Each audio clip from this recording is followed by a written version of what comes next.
नमस्कार दोस्तों, स्वागत है आपका स्टडी फॉर सिविल सर्विसेज में। उत्तर प्रदेश का कंप्लीट कॉम्प्रिहेंसिव करंट अफेयर है ये। उत्तर प्रदेश की जितनी भी सरकारी वेबसाइट है प्लस जितने भी लेटेस्ट एक्ट हैं, लेटेस्ट रिपोर्ट्स हैं, जो गवर्नमेंट ऑथेंटिक साइट्स हैं, जहां से जितनी भी उत्तर प्रदेश की न्यूज होती है उन सबको छांट के लाया गया है ये करंट अफेयर। तो Uttar Pradesh specific complete comprehensive current affair का पापा वीडियो है ये। इसको आप जरूर देखिए। जो लोग भी उत्तर प्रदेश के किसी भी प्रतियोगी परीक्षा की तैयारी कर रहे हैं, यूपीपीएससी आयोग के किसी भी एग्जाम की तैयारी कर रहे हैं, आरओ की, पीसीएस की, बीओ की, लेक्चरर की, जीआईसी की, जितने भी वैकेंसी निकलती है यूपीपीएससी की, जहां जीएस और करंट अफेयर आता है, उन सबके लिए जरूरी है ये video. UP triple SC exams में जहां जहां उत्तर प्रदेश का करंट अफेयर पूछा जाने की संभावना रहती है, उन सबके लिए जरूरी है ये वीडियो। और अगर आप जो है उत्तर प्रदेश के बाहर के हैं लेकिन उत्तर प्रदेश के एग्जाम्स की तैयारी कर रहे हैं, तो ये वीडियो जरूर देखिएगा। वन स्टॉप डेस्टिनेशन है उत्तर प्रदेश के सभी एग्जाम्स को प्रिपेयर करने के लिए, स्टडी फॉर सिविल सर्विसेज। अगर आप स्टडी फॉर सिविल सर्विसेज को फॉलो करते हैं तो यूपी के सारे एग्जाम्स में, यूपीपीएससी के आरओ में हो गया, पीसीएस में हो गया, बीओ में हो गया, और भी जितने एग्जाम्स हैं जहां जीएस और करंट आती है, उसके लिए आप सिर्फ और सिर्फ एक ही सोर्स पर रिलाई कर सकते हैं, वो है स्टडी फॉर सिविल सर्विसेज। तो भैया ये उत्तर प्रदेश का कंप्लीट कॉम्प्रिहेंसिव लेटेस्ट ट्रेंड और पैटर्न के हिसाब से कंप्लीटली रिवाइज्ड और अपडेटेड पापा वीडियो है ये। इसको देखिए पूरा। वीडियो के लिए हम पहले ही बता चुके हैं, वीडियो फ्री थे, फ्री है, फ्री रहेंगे। पिछले 8 साल से इसको फॉलो करने वाला, स्ट्रिक्टली फॉलो करने वाला सिर्फ एक यूट्यूब चैनल है, वो है study for civil services. PDF paid ही रहेंगी इनकी। मंथली बाइलिंगुअल यूपी करंट की, बिहार करंट की, टोटल करंट की पीडीएफ आप हमारे ऐप में पा सकते हैं। पापा पीडीएफ वाला फोल्डर में आप जो है सर्च करके बाई करके डाउनलोड कर सकते हैं। इस वाले वीडियो में पिछले 3 महीने का यूपी का, उत्तर प्रदेश का जितना करंट अफेयर सभी एग्जाम्स के लिए जरूरी है, सिर्फ उतना ही लिया गया है। उत्तर प्रदेश स्पेशल करंट अफेयर हम लोग डिस्कस करेंगे जून मंथ 2025 का बाइलिंगुअल फॉर्मेट में। स्टडी फॉर सिविल सर्विसेज का अगर आप कोई भी पेड ग्रुप ज्वाइन करना चाहते हैं, इन गिवन नंबर्स में से किसी भी एक पर व्हाट्सएप मैसेज करके ग्रुप के बारे में अधिक जानकारी आप प्राप्त कर सकते हैं। एग्रीमेंट सेक्शन सबसे पहले जून मंथ का यूपीसीडा, उत्तर Pradesh state industrial development authority और आईआईटी बीएचयू ने यहाँ पर सहयोग समझौता किया है। बेसिकली ललितपुर में जो फार्मा पार्क बनने वाला है, फार्मास्यूटिकल पार्क जो प्रस्तावित है ललितपुर में, उसको लेकर के सहयोग समझौता हुआ। यूपीसीडा इसमें ऑपरेशन, इवैल्यूएशन, सर्टिफिकेशन, इस्टेब्लिशमेंट और डिज़ाइन संबंधी सहयोग प्राप्त करेगा आईआईटी बीएचयू से। ठीक, तो हम पहले भी आपको बता चुके हैं, पहले करंट अफेयर में एक फार्मा पार्क यहाँ पे बन रहा है, तो ये ध्यान रखिएगा। ये कहाँ बन रहा है? ललितपुर में बन रहा है। उत्तर प्रदेश की सरकार और ऑस्ट्रेलिया की मोनाश यूनिवर्सिटी के बीच यहाँ पर समझौता हुआ है राज्य की शिक्षा प्रणाली को अंतर्राष्ट्रीय मानकों तक पहुँचाने के लिए। तो इस पर मोनाश यूनिवर्सिटी का सहयोग उत्तर प्रदेश सरकार प्राप्त करेगी अपने यहाँ के एजुकेशन सिस्टम को इंटरनेशनल स्टैंडर्ड्स तक ले जाने के लिए। ठीक, अपॉइंटमेंट सेक्शन पे आ जाते हैं। अपॉइंटमेंट्स यहाँ पर श्री राजीव कृष्ण ये न्यू डायरेक्टर जनरल बने हैं उत्तर प्रदेश के, new director general of police acting. तो कार्यवाहक पुलिस महानिदेशक डीजीपी बन करके आए हैं श्री राजीव कृष्ण। आगे बढ़ेंगे। डॉक्टर मयंक सिंह निदेशक the national dendrimer and technology centre America. Doctor Mayank Singh basically Baghi village से बिलोंग करते हैं, Narayanpur development block, Chunar, Mirzapur district, Uttar Pradesh से, और फर्स्ट साइंटिस्ट हैं इंडियन ओरिजिन के, जिनको ये नैनो टेक्नोलॉजी सेंटर अमेरिका में नियुक्त किया गया है। आगे बढ़ेंगे। श्री राजकुमार मिश्रा ये वेलिंगबरो ब्रिटेन टाउन के मेयर बने हैं, मेयर ऑफ वेलिंगबरो यूके टाउन। तो यूके के एक टाउन में मेयर बने हैं श्री राजकुमार मिश्रा। ये भी बेसिकली मिर्ज़ापुर जिले से बिलोंग करते हैं, उत्तर प्रदेश से ओरिजिनली। स्कीम कैंपेन इनिशिएटिव हमारा अगला सेक्शन है। नव्या इनिशिएटिव महिला एवं बाल विकास मंत्रालय और कौशल विकास उद्यमिता मंत्रालय की संयुक्त इनिशिएटिव है Navya ministry of women child development ने शुरू किया है। कहाँ शुरू किया है? सोनभद्र, उत्तर प्रदेश से इसको लॉन्च किया है। तो बस ये वेन्यू जरूरी हो सकती है हमारे एग्जाम के लिए, इतना ही जरूरी है। लेकिन इसमें करने के हवाले ये भी हम लोग देख लेते हैं। इसमें बेसिकली वोकेशनल ट्रेनिंग किसको प्रोवाइड करवाई जाएगी? एडोलेसेंट गर्ल्स को, यानी किशोरी जो महिलाएं हैं, मतलब जिनकी एज ग्रुप 16 से 18 ईयर्स है और जिनका मिनिमम क्वालिफिकेशन 10वीं पास है, उनको कुछ नॉन ट्रेडिशनल जॉब्स में बेसिकली ट्रेन करने वाले हैं। और इसमें 19 स्टेट्स के एस्पिरेशनल डिस्ट्रिक्ट्स को कवर किया गया है, नॉर्थ ईस्टर्न स्टेट्स को कवर किया गया है, 27 डिस्ट्रिक्ट में ऑल ओवर इंडिया, 19 राज्यों में ये इसको लागू किया जाएगा नव्या इनिशिएटिव को। तो उद्देश्य इसका ध्यान रखिएगा। उद्देश्य क्या है? वोकेशनल ट्रेनिंग प्रोवाइड करना किशोरी युवतियों को, मतलब 16 से 18 वर्ष की युवतियों को जिनका मिनिमम क्वालिफिकेशन 10वीं पास है, उनको नॉन ट्रेडिशनल जॉब्स के लिए तैयार किया जाएगा। समिट सेक्शन पे आ जाते हैं। मध्य क्षेत्रीय परिषद की 25वीं बैठक, इसका आयोजन हुआ था होटल ताज वाराणसी में। पहली बार ऐसा हुआ है कि सेंट्रल जोनल काउंसिल की मीट हुई है वाराणसी में। पहली बार ये महत्वपूर्ण बैठक वाराणसी में आयोजित की गई है। इस बैठक में मध्य प्रदेश के मुख्यमंत्री डॉक्टर मोहन यादव, उत्तर प्रदेश के मुख्यमंत्री योगी आदित्यनाथ जी, उत्तराखंड के मुख्यमंत्री पुष्कर सिंह धामी और छत्तीसगढ़ के सीएम विष्णुदेव साय शामिल हुए थे। जोनल काउंसिल के बारे में आपको पता होना चाहिए कि इसका आइडिया सबसे पहले पंडित जवाहरलाल नेहरू, जो हमारे प्रथम प्रधानमंत्री थे, उन्होंने 1956 में रखा था, जब स्टेट्स रीऑर्गेनाइजेशन कमीशन का गठन किया गया था। उन्होंने कहा था कि कुछ जोनल काउंसिल यहाँ पे बना देनी चाहिए जिससे स्टेट्स आपस में सहयोग के तहत काम करें। तो सेंट्रल जोनल काउंसिल में छत्तीसगढ़, उत्तराखंड, उत्तर प्रदेश और मध्य प्रदेश आते हैं, ये पता होना चाहिए आपको। और सेंट्रल जोनल काउंसिल का जो हेडक्वार्टर है वो भी उत्तर प्रदेश में है। कहाँ पर है? प्रयाग में, प्रयागराज में, ये आपको पता होना चाहिए। इसके बाद बोधि यात्रा के बारे में बात करेंगे। बिम्स्टेक समिट जो लास्ट हुई थी उसमें भारत ने अपना बोधि इनिशिएटिव अनाउंस किया था, ये हमने आपको बताया था। ह्यूमन रिसोर्स डेवलपमेंट इनिशिएटिव बोधि करके ये भारत ने लॉन्च किया था। बेसिकली बिम्स्टेक कंट्रीज़ को ये भारत सपोर्ट करने वाला था कि लोग यहाँ पर आकर के यात्रा करें और नालंदा यूनिवर्सिटीज़ में और फॉरेस्ट रिसर्च इंस्टीट्यूट जैसे इंस्टीट्यूशन से जुड़ करके अपना ह्यूमन रिसोर्स डेवलपमेंट करें। तो बोधि यात्रा ट्रिप फैमिलाइजेशन ट्रिप है, ये ऑर्गेनाइज की गई थी 2 जून से 7 जून तक ministry of external affairs, Uttar Pradesh और बिहार टूरिज्म डिपार्टमेंट के कोलैबोरेशन से। और 50 डेलीगेट्स यहाँ पर 5 आसियान देशों से आए थे। कैम्बोडिया से, लाओस से आए थे, थाईलैंड से, वियतनाम से आए थे इस ट्रिप में पार्टिसिपेट करने। बोधि इनिशिएटिव के तहत भारत ने टारगेट रखा था 300 डेलीगेट्स को प्रतिवर्ष बुलाने का आसियान कंट्रीज से। तो पहली ट्रिप पर ये लोग आए थे, 50 लोग आए थे इन आसियान देशों से। और ये लोग कहाँ पे विजिट कर रहे थे? जैसे 7 जून को सारनाथ में विजिट कर रहे थे।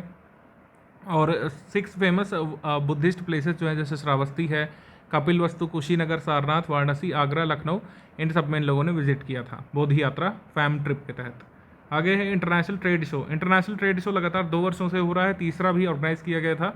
इंटरनेशनल ट्रेड शो ये ग्रेटर नोएडा में हुआ था, ग्रेटर नोएडा में आयोजित हुआ था। मुख्यमंत्री योगी आदित्यनाथ जी ने इसकी मेज़बानी की थी और साथ ही यूथ अड्डा का लोकार्पण किया था। सीएम युवा मोबाइल ऐप का शुभारंभ किया था। बरेली और मुरादाबाद में 18 करोड़ रुपए की 1 डिस्ट्रिक्ट 1 प्रोडक्ट CFC परियोजनाओं का उद्घाटन किया गया था। थर्ड इंटरनेशनल ट्रेड शो भी ग्रेटर नोएडा में ही हुआ था पिछले के जैसे। एक्चुअली अभी हुआ नहीं, अनाउंसमेंट हुई है। सितंबर में ही लास्ट टाइम हुआ था सेकंड वाला, और सितंबर अक्टूबर के करीब फर्स्ट वाला भी हुआ था। तो ग्रेटर नोएडा में ही होगा, ये अनाउंसमेंट किया गया था योगी आदित्यनाथ जी के द्वारा। आगे है व्यापारी कल्याण दिवस। लोक भवन लखनऊ में व्यापारी कल्याण दिवस बनाया गया था। व्यापारी कल्याण दिवस किसके बर्थडे पर बनाया गया? फिलैंथ्रोपिस्ट भामा शाह जी के बर्थडे पर जो है अब ये व्यापारी कल्याण दिवस बनाया गया था। योगी आदित्यनाथ जी ने भामा शाह सम्मान से कई सारे ट्रेडर्स को सम्मानित किया जो हाईएस्ट रेवेन्यू उत्तर प्रदेश सरकार में पे करते हैं। ठीक, लखनऊ में हुआ था व्यापारी कल्याण दिवस का आयोजन।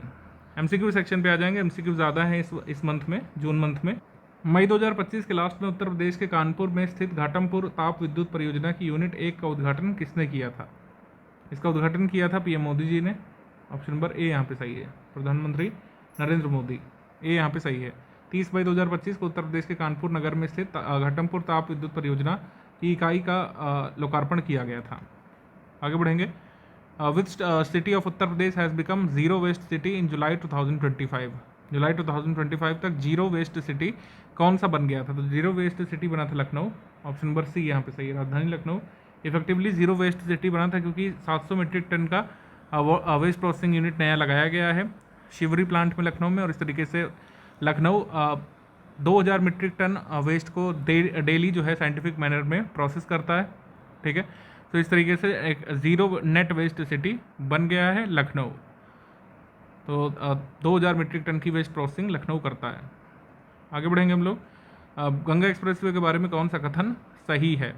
Ganga expressway first express way बन गया भारत का जहाँ पर एयर फोर्सेस प्लेन लैंड करने में कैपेबल होंगे डे और नाइट दोनों में, यानी दिन और रात्रि दोनों में एयर फोर्सेस प्लेन यहाँ पर लैंड कर सकेंगे। ये करेक्ट है।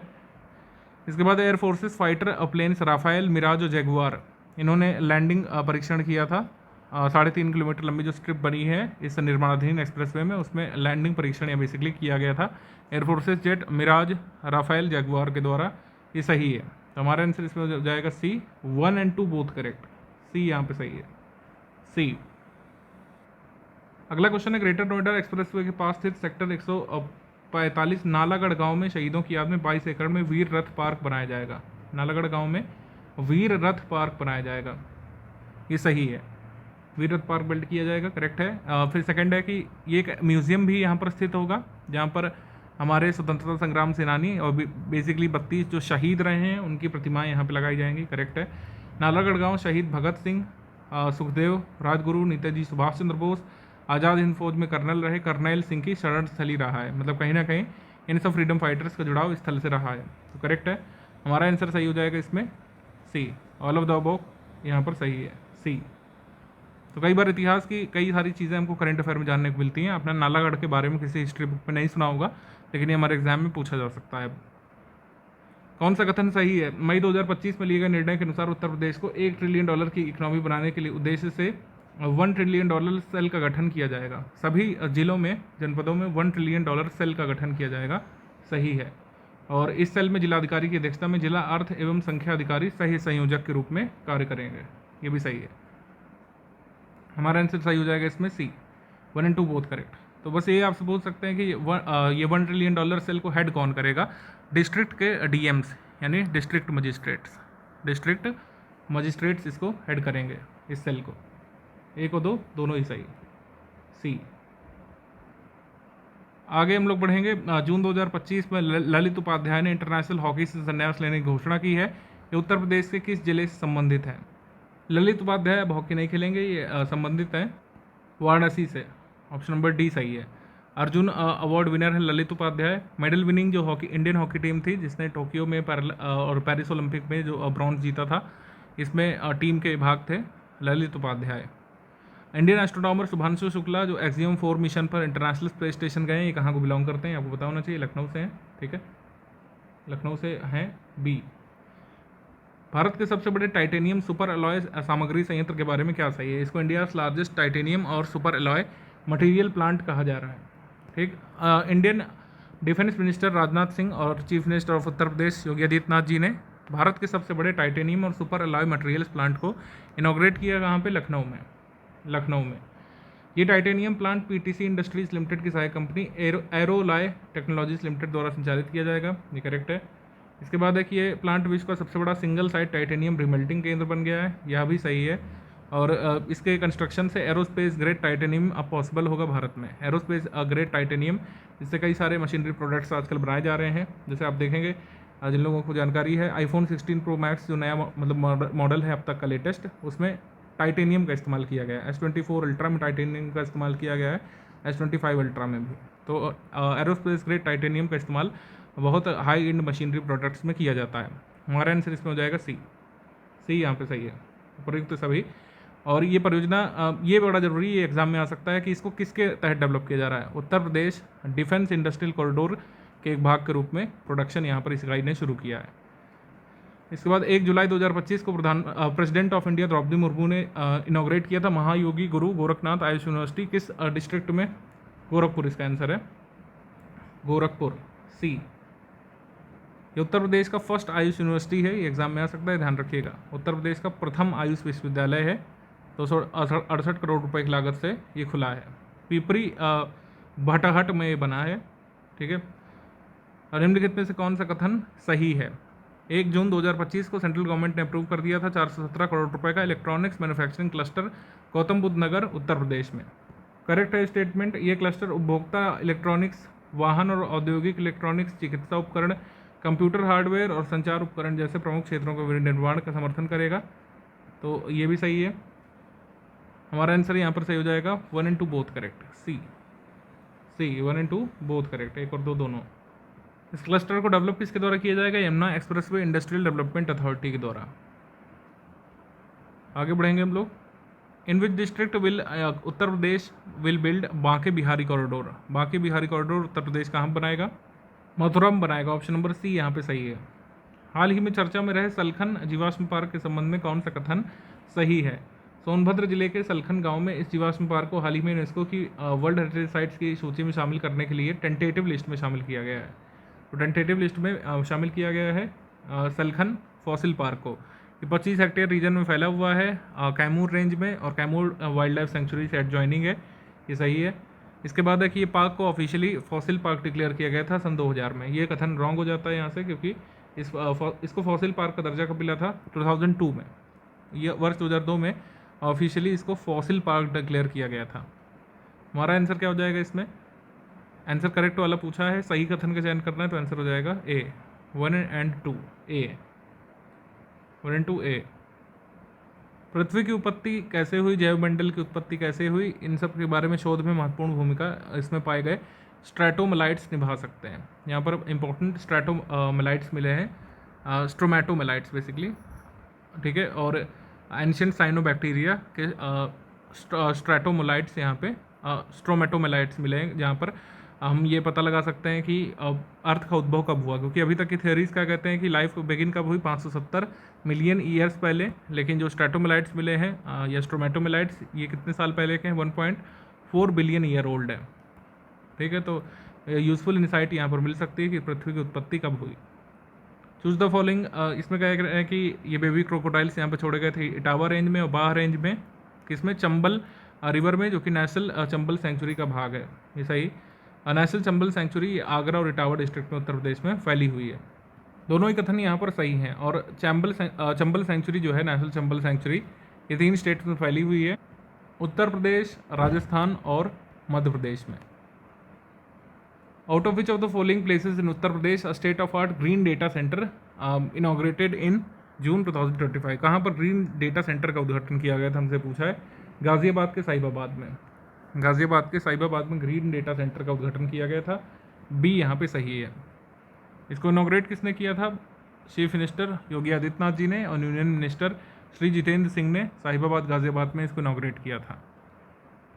साउथ एशिया का regional centre Peru based international potato centre का काम पे सेटअप किया जाएगा। इंटरनेशनल पोटैटो सेंटर जो पेरू में है, ठीक है, इसका रीजनल सेंटर उत्तर प्रदेश में कहाँ पे सेटअप किया जाएगा? आगरा में। आगरा के सिंगड़ा में इसको बनाया जाएगा। आगरा जिले के सिंगड़ा नामक जगह पर साउथ एशिया का regional centre international potato centre का डेवलप किया जाएगा। और इसमें ज़मीन उत्तर प्रदेश की सरकार देगी, और बाकी जो है टोटल कॉस्ट इसमें 171 करोड़ रुपए आएगा। 111 करोड़ रुपए प्रोवाइड किया जाएगा गवर्नमेंट ऑफ इंडिया के द्वारा, 60 करोड़ CIP यानी कि इंटरनेशनल पोटैटो सेंटर के द्वारा। तो ये आगरा में खुलेगा रीजनल सेंटर साउथ एशिया का। उत्तर प्रदेश ने रिसेंटली अनाउंस किया establishment of how many modern rescue centre. Modern rescue centre ये कहाँ कहाँ पे खुलेंगे? ह्यूमन वाइल्ड लाइफ कन्फ्लिक्ट यानी मानव वन्यजीव संघर्ष को रोकने के लिए ये रेस्क्यू सेंटर कहाँ पे खुलेंगे? 4 अत्याधुनिक बचाव केंद्र खोले जाएंगे। एक हस्तिनापुर वन्यजीव अभयारण्य मेरठ में, पीलीभीत टाइगर रिजर्व में, सोहागी बरवा वन्यजीव अभयारण्य महाराजगंज में और रानीपुर वन्यजीव अभयारण्य चित्रकूट में, यहाँ पे खोला जाएगा रेस्क्यू सेंटर। जून 2025 में अपने समृद्ध पकवानों के लिए मशहूर उत्तर प्रदेश के किस नगर को आधिकारिक तौर पर यूनेस्को के क्रिएटिव सिटीज़ नेटवर्क में सिटी ऑफ गैस्ट्रोनॉमी के तौर पर नॉमिनेट किया गया है? यूनेस्को के क्रिएटिव सिटीज़ में शामिल किए जाने के लिए ऑफिशियली भारत के मतलब ये उत्तर प्रदेश के लखनऊ सिटी को नॉमिनेट किया गया है, जो अपने यहाँ के व्यंजनों के लिए प्रसिद्ध है लखनऊ। हालांकि सिर्फ नॉमिनेशन हुआ है, अभी उत्तर प्रदेश का लखनऊ ये ऑफिशियली घोषित नहीं हुआ है। हम उम्मीद करते हैं कि आगे घोषित हो जाए, लेकिन तब तक के लिए याद रखिएगा कि अभी जो सिटी ऑफ गैस्ट्रोनॉमी के रूप में नामित एकमात्र नगर है पूरे देश का, वो हैदराबाद है, और अभी लखनऊ को नॉमिनेट किया गया है। वाराणसी जो है यूनेस्को की क्रिएटिव सिटीज़ की लिस्ट में सिटी ऑफ म्यूज़िक के रूप में मान्यता प्राप्त है फिलहाल के लिए, याद रखना है। आगे बढ़ेंगे। In which district of Uttar Pradesh a successful launch of rocket and satellite was done by the joint efforts of ISRO and space and trust tech India limited. Space and trust tech India limited ने इसरो के सहयोग से बाकायदा एक model satellite छोड़ा, एक rocket छोड़ा, और एक सैटेलाइट भी उससे बाहर आया था। 15 किलोग्राम का रॉकेट ये इस कंपनी ने बनाया था। ये 1.1 किलोमीटर ऊपर गया, बाकायदा पेलोड भी इससे बाहर आया, जिसको पैराशूट से नीचे उतारा गया। तो कहाँ पे ये टेस्ट किया गया था? कुशीनगर में। कुशीनगर में उत्तर प्रदेश का पहला रॉकेट लॉन्च किया गया था, कह सकते हैं, कुशीनगर उत्तर प्रदेश में। डी यहाँ पे सही है, डी। उत्तर प्रदेश ने नगर निगमों, नगर पालिकाओं और नगर पंचायतों सहित शहरी स्थानीय निकायों को शहरी विकास विभाग से अनुमोदन प्राप्त किए बिना कितने रुपए तक के बुनियादी संरचना कार्यों को सीधे कराने का अधिकार दे दिया है? तो उत्तर प्रदेश ने अर्बन लोकल बॉडीज़ को थोड़ा सा ढील दिया है कि वो फंड का उपयोग कर सकते हैं। 10 करोड़ रुपए तक का काम बिना शहरी विकास विभाग के अनुमोदन के कराया जा सकता है। पहले ये क्या था कि हायर एक्सपेंडिचर लिमिट्स केवल उसके लिए थी ड्रेनेज वर्क कराने के लिए, जल निकासी संबंधी कार्य कराने के लिए अनुमोदन की आवश्यकता नहीं पड़ती थी, लेकिन अब 10 करोड़ रुपए तक का काम अर्बन लोकल बॉडीज़ करा सकते हैं बिना अप्रूवल के। आगे बढ़ेंगे। एक पेड़ माँ के नाम campaign national highway authority of India ने जो लॉन्च किया था, ट्री प्लांटेशन ड्राइव। 40,000 ट्री यहाँ पर दिल्ली देहरादून कॉरिडोर पर लगाना है। ये उत्तर प्रदेश में कहाँ से शुरू हुआ था? ये उत्तर प्रदेश में बागपत से शुरू हुआ था। एक पेड़ माँ के नाम 2.0 कैंपेन, डी यहाँ पे सही है, बागपत। आगे बढ़ते हैं हम लोग। निम्नलिखित में से कौन सा सही सुमेलित नहीं है? बिजनौर, मलिन रिवर, ये आपका सही सुमेलित है। देवरिया, ये छोटी गंडक, सही। वाराणसी मथुका रिवर के पास है, ये सही। तो सारे ही सही सुमेलित हैं, कोई भी आपका गलत सुमेलित नहीं है। आंसर हो जाएगा इसमें D. One district one product की तरह एक जिला एक नदी कार्यक्रम स्कीम यहाँ पर शुरू की है उत्तर प्रदेश की सरकार ने। इसका उद्देश्य है जो कई सारी रिवर हैं जो बिल्कुल ख़राब हालत में है, रिवर क्या है, रिवलेट्स हैं, यानी बहुत छोटी छोटी जो स्ट्रीम्स हैं बड़ी रिवर की जो ख़राब हालत में, उनको रिजुवनेट करना उद्देश्य है, D. Uttar Pradesh bread and breakfast नीति 2024 के बारे में क्या सही है? ब्रेड एंड ब्रेकफास्ट नीति बेसिकली लाई गई है टूरिस्ट को सपोर्ट करने के लिए और टूरिज्म प्लेसेस में जिनका घर वगैरह है उनकी इनकम बढ़ाने के लिए। तो पहला कथन यहाँ पर सही है। उसका उद्देश्य राज्य भर में पर्यटन को बढ़ावा देना, सेवा मानकों को बढ़ाना, बेहतर आवास विकल्पों के माध्यम से रोजगार सृजित करना। होम स्टे के तहत अधिकतम 12 बेड की अनुमति होगी, यह करेक्ट है। इस नीति के तहत कोई भी व्यक्ति अपने घरों में से 1 से 6 कमरों तक की इकाई को होम स्टे के रूप में पंजीकृत करा सकता है। राज्य में पहली बार ऐसी कोई समर्पित इससे पहले राज्य में कोई होम स्टे की समर्पित नीति नहीं थी। मतलब ऐसी स्कीम्स तो लाई गई हैं अलग अलग पर्यटन स्थल पर, लेकिन कोई डेडिकेटेड पॉलिसी इसकी नहीं थी। इसका उद्देश्य देखिए समझिए क्या है। जैसे मान लीजिए राम मंदिर दर्शन करने आपको जाना है और अयोध्या में आप होटल नहीं ले सकते, होटल सारे फिलअप हो चुके हैं किसी कारण से, या फिर बहुत महंगे महंगे होटल्स हैं, 10,000 रुपये 20,000 रुपये एक नाइट का चार्ज कर रहे हैं। तो वहाँ पर पर्यटन स्थल के आसपास, राम मंदिर के जस्ट आसपास किसी का मकान होगा, वो अपने मकान के कुछ कमरों को होम स्टे के रूप में डेवलप कर सकता है और रजिस्टर कर सकता है, जिससे पर्यटक वहाँ पर एक फिक्स चार्ज पर रुक सकेंगे। उनको ब्रेकफास्ट भी उपलब्ध कराएगा अगर घर का मालिक, तो वो चार्ज कर सकता है। क्या चार्ज किया जाएगा ये सब रेगुलेट किया जाएगा पॉलिसी के तहत। सुरक्षा वगैरह भी यात्रियों की इंश्योर की जाएगी। तो इस तरीके से दोहरे फायदे होंगे। जिनका मकान है अयोध्या के पास, मतलब राम मंदिर के पास, उनका तो आय बढ़ी और जो टूरिस्ट लोग हैं उनको भी सुविधा हो गई कि उनको बहुत महंगा होटल नहीं लेना पड़ा। तो ये home stay bed and breakfast policy यही है दोहरे उद्देश्य के लिए। इसका आंसर सी है, all of the above correct. जून 2025 में निम्न में से किस विश्वविद्यालय द्वारा किए गए सर्वेक्षण में दुधवा टाइगर रिजर्व में 110 से अधिक तितली की नई प्रजातियां दर्ज की गई थी? लखनऊ यूनिवर्सिटी ने जो है शोध किया था कि लगातार बायोडाइवर्सिटी इंप्रूव हो रही है दुधवा टाइगर रिजर्व की और 110 नई तितली की प्रजातियां खोजी गई हैं। उत्तर प्रदेश सरकार ने किस वर्ष तक राज्य को बाल श्रम मुक्त बनाने का लक्ष्य रखा है? तो बाल श्रम मुक्त बनाया जाएगा उत्तर प्रदेश को 2027 तक, 2027 तक बनाया जाएगा। बी यहाँ पे सही है, बी। आगे बढ़ेंगे हम लोग। Choose the correct among these. तो दो कथन हैं। पहला है कि बुलंदशहर में पर्यावरण दिवस 2025 पर जल शक्ति मंत्री CR पाटिल ने नमामि गंगे मिशन के तहत एक विशेष कार्यक्रम का नेतृत्व किया था। ये कथन सही है। अगला है वृक्षारोपण, गंगा संरक्षण, प्राकृतिक कृषि, युवाओं में सहभागिता और पर्यावरण जागरूकता को बढ़ावा दिया जाएगा। तो ये भी सही है। आंसर यहाँ पर सही हो जाएगा सी। 1 और 2 बोथ करेक्ट, 1 और 2 दोनों ही सही हैं। करेक्ट स्टेटमेंट यहाँ पर फाइंड करना है। हाल ही में केंद्रीय मंत्रिमंडल ने उत्तर प्रदेश के जेवर में 3700 करोड़ रुपए की लागत से एक डिस्प्ले ड्राइवर चिप निर्माण इकाई स्थापित करने को सहमति प्रदान कर दी थी। Display driver chip manufacturing unit ये कहाँ पर बनेगा? उत्तर प्रदेश के जेवर में। और ये प्रोजेक्ट ये 6th सेमीकंडक्टर मैन्युफैक्चरिंग यूनिट होगा जो इंडिया सेमीकंडक्टर मिशन के तहत अप्रूव किया गया है। ये सही है। और ये प्रोजेक्ट फॉक्सकॉन और HCL की पार्टनरशिप में डेवलप किया जाएगा। यह कथन भी सही है। आंसर यहाँ पर सही हो जाएगा C, all of the above correct. C, all of the above correct. अब करेक्ट स्टेटमेंट फाइंड करना है। इसमें भी उत्तर प्रदेश राज्य सरकार ने पुलिस बलों में विभिन्न पदों पर पूर्व अग्निवीरों को 25% आरक्षण देने की घोषणा कर दी है। ये स्टेटमेंट रॉन्ग है क्योंकि आरक्षण का जो प्रतिशत है वो 20% है। कितना है? 20% है, अप्रूव किया गया है। और गवर्नमेंट ने 3 साल का एज रिलैक्सेशन भी इनको प्रोवाइड करने का निर्णय लिया है, जो कि सही है। अब वैकेंसी तो आए, पहले आरक्षण तो आपने अनाउंस कर दिया, लेकिन वैकेंसी भी तो निकाली तब तो लाभ मिलेगा। खैर, इसका आंसर यहाँ पर सही हो जाएगा बी, सेकंड ओनली यहाँ पे सही है, केवल 2। आगे उत्तर प्रदेश गवर्नमेंट ने अनाउंस किया है कि एक बचपन डे केयर सेंटर खोला जाएगा। कितने डिस्ट्रिक्ट में खोलेंगे? डिफरेंटली एबल्ड पर्सनस के लिए और जो स्पेशल केयर वाले चाइल्ड होते हैं, ठीक है, उनके लिए 26 अतिरिक्त जिलों में ये खोले जाएंगे। बचपन डे केयर सेंटर 26 अतिरिक्त जिलों में ये खोले जाएंगे और इसका उद्देश्य है कि सभी जिलों में एक एक बचपन डे केयर सेंटर हो। करेंटली ये ऑपरेट कर रहे हैं 25 जिलों में और डिविजनल हेडक्वार्टर्स में, 7 एस्पिरेशनल डिस्ट्रिक्ट में बचपन डे केयर सेंटर्स हैं। इनको एक्सटेंड करने का उत्तर प्रदेश का उद्देश्य है कि 25 और जिलों में ये इस्टेब्लिश किए जाएंगे बचपन डे केयर सेंटर्स। आगे बढ़ जाएंगे हम लोग भाई। Uttar Pradesh sustainable aviation fuel manufacturing promotion policy आई है, इसके बारे में बताना है कौन सा कथन सही है। तो पहला है इसमें कि उत्तर प्रदेश जल्द ही Uttar Pradesh sustainable aviation fuel manufacturing promotion policy जारी करेगी, जो पहली dedicated sustainable aviation fuel policy होगी किसी भारतीय राज्य की। ये सही है और ये मेंस के लिए बहुत ज़रूरी हो सकता है, क्योंकि मेंस में जो GS 5-6 वाला पेपर है इसमें आ सकता है। The policy aims not only to attract investment but also create significant benefits for the agriculture community in the state.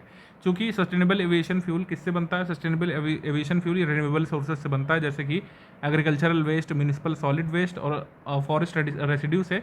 तो इससे क्या होगा, किसानों को लाभ होगा, अपना रेसिड्यू वो बेच करके पैसे प्राप्त कर सकेंगे। और वहीं दूसरी ओर क्या होगा कि बड़ी बड़ी कंपनियां यहाँ पर सस्टेनेबल एविएशन फ्यूल का मैन्युफैक्चरिंग प्लांट लगाएंगी, तो उत्तर प्रदेश में इन्वेस्टमेंट भी होगा। तो दोहरी नीति मतलब दोहरा उद्देश्य है इस नीति का, न केवल हरित ऊर्जा के प्रति प्रतिबद्धता को मजबूत करना है, बल्कि यह सुनिश्चित भी करना है कि किसानों को उनकी आय बढ़ती हुई देखने को मिले। और sustainable aviation fuel sustainable future तो प्रमोट करेगा ही। हमारा आंसर इसमें सही हो जाएगा C, all of the above correct. उपयुक्त सभी सही कथन है इसमें सी। अब करेक्ट स्टेटमेंट यहाँ पर फाइंड कर रहे हैं माँ की रसोई के नाम मतलब बारे में। माँ की रसोई नंदी सेवा संस्थान ने आर्थिक रूप से कमजोर वर्गों की सहायता के लिए शुरू किया है। नंदी सेवा संस्थान। अब जैसे रोल ऑफ NGOs इन उत्तर प्रदेश, ये GS 5-6 में एक टॉपिक है, उत्तर प्रदेश में क्या NGO काम करते हैं, तो उसमें आप ये मेंशन कर सकते हैं नेक्स्ट पेपर में। ठीक है, नंदी सेवा संस्थान ने आर्थिक रूप से कमजोर वर्गों की सहायता के लिए पहले शुरू की है। मात्र 9 रुपये में लोगों को भोजन मिल सकेगा इसमें। ठीक है, सही। ये रसोई प्रयागराज के स्वरूप रानी अस्पताल में खोली गई है, ये भी सही है। तो आंसर इसमें हो जाएगा C, all of the above correct. All of the above correct. Yogi Adityanath ji ने इसको इनॉग्रेट किया था।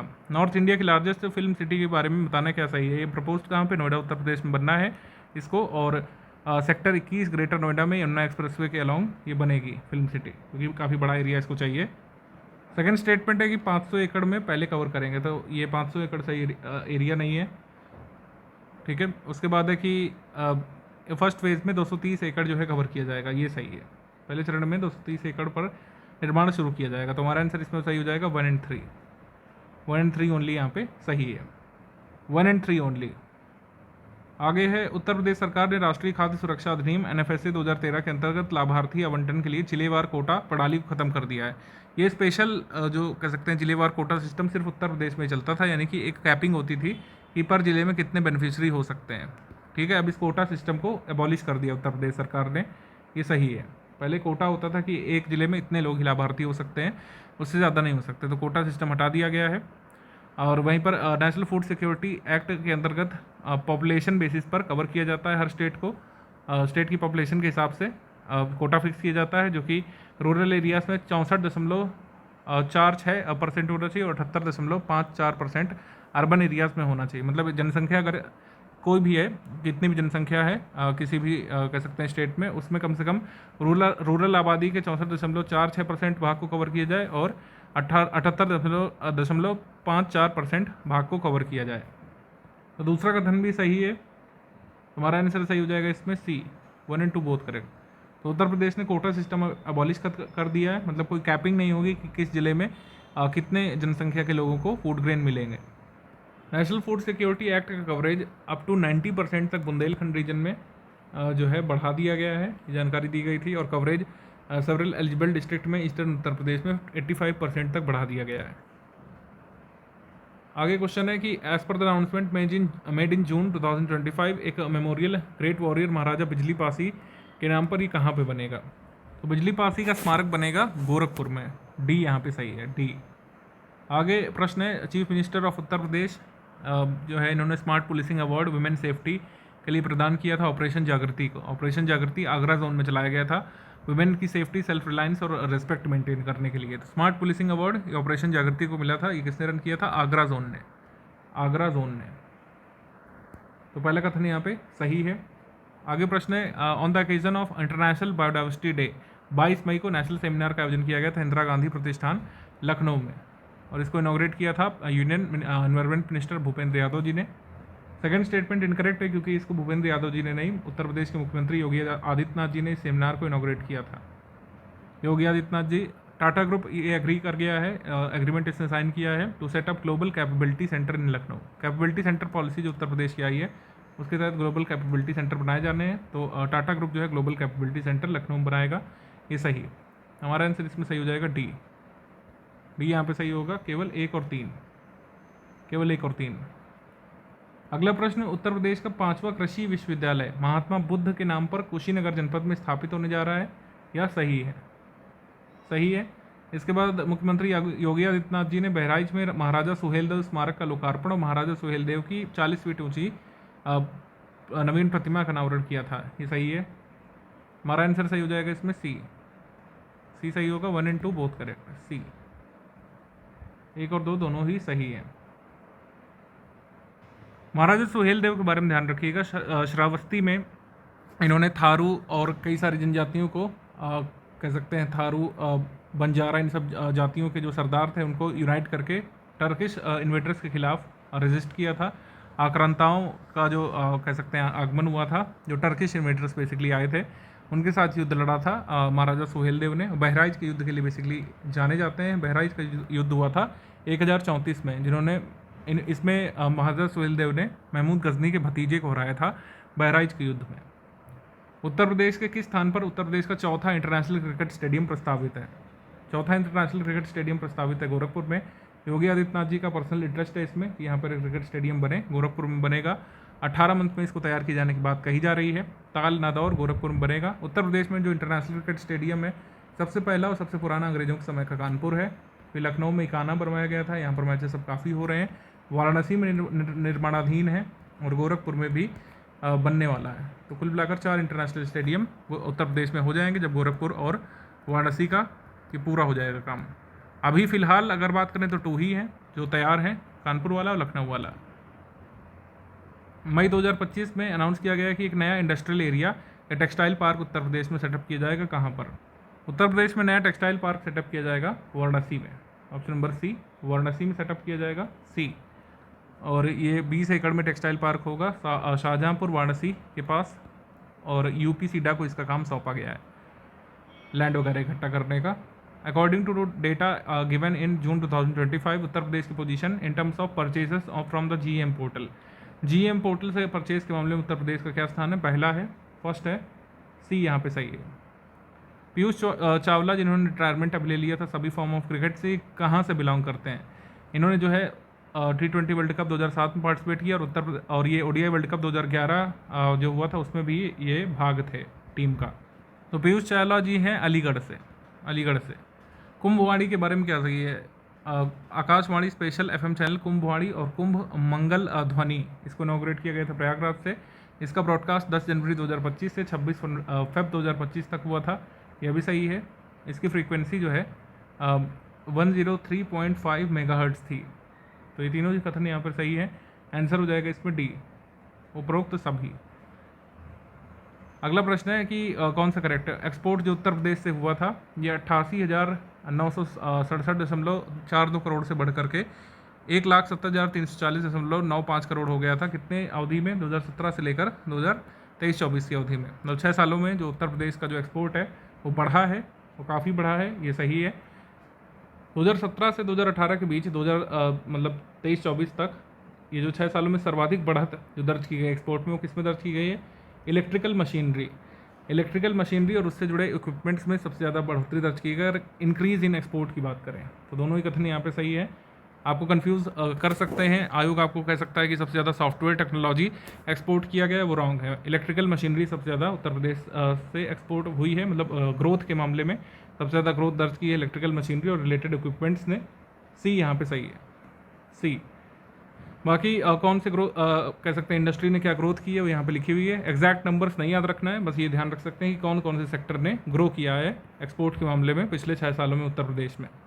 तो ये मेंस में आप डेटा यूज़ कर सकते हैं, अगर प्री में नहीं तो मेंस में वाला डेटा बिल्कुल यूज़ कर सकते हैं। As per data available till May 2025, which district is not among the top 10 district of Uttar Pradesh in terms of GSDP? उत्तर प्रदेश में GSDP के मामले में टॉप 10 में कौन सा डिस्ट्रिक्ट नहीं आता है? अयोध्या जो है टॉप 10 का भाग नहीं है अभी भी, डी। आप देखेंगे ये लेटेस्ट डेटा है district domestic products estimates financial year 2023-24 तक के economics and statistics division of planning department of Uttar Pradesh ने तैयार किया है। लेटेस्ट आंकड़ा कुल मिलाकर माना जाएगा 2025-26 तक। गौतम बुद्ध नगर सबसे ज़्यादा कंट्रीब्यूशन करता है स्टेट की जीएसडीपी में, फिर जो है लखनऊ का कंट्रीब्यूशन है, फिर गाज़ियाबाद का है, फिर आगरा का है, और कानपुर नगर जो है अपनी प्लेस इंप्रूव करते करते 5th नंबर पर आ चुका है। ठीक है, उत्तर प्रदेश की जीएसडीपी में कंट्रीब्यूशन के मामले में 5th पर है कानपुर नगर, प्रयागराज 6th पर है, मेरठ 7th पर, 10वें पर वाराणसी आ गया है।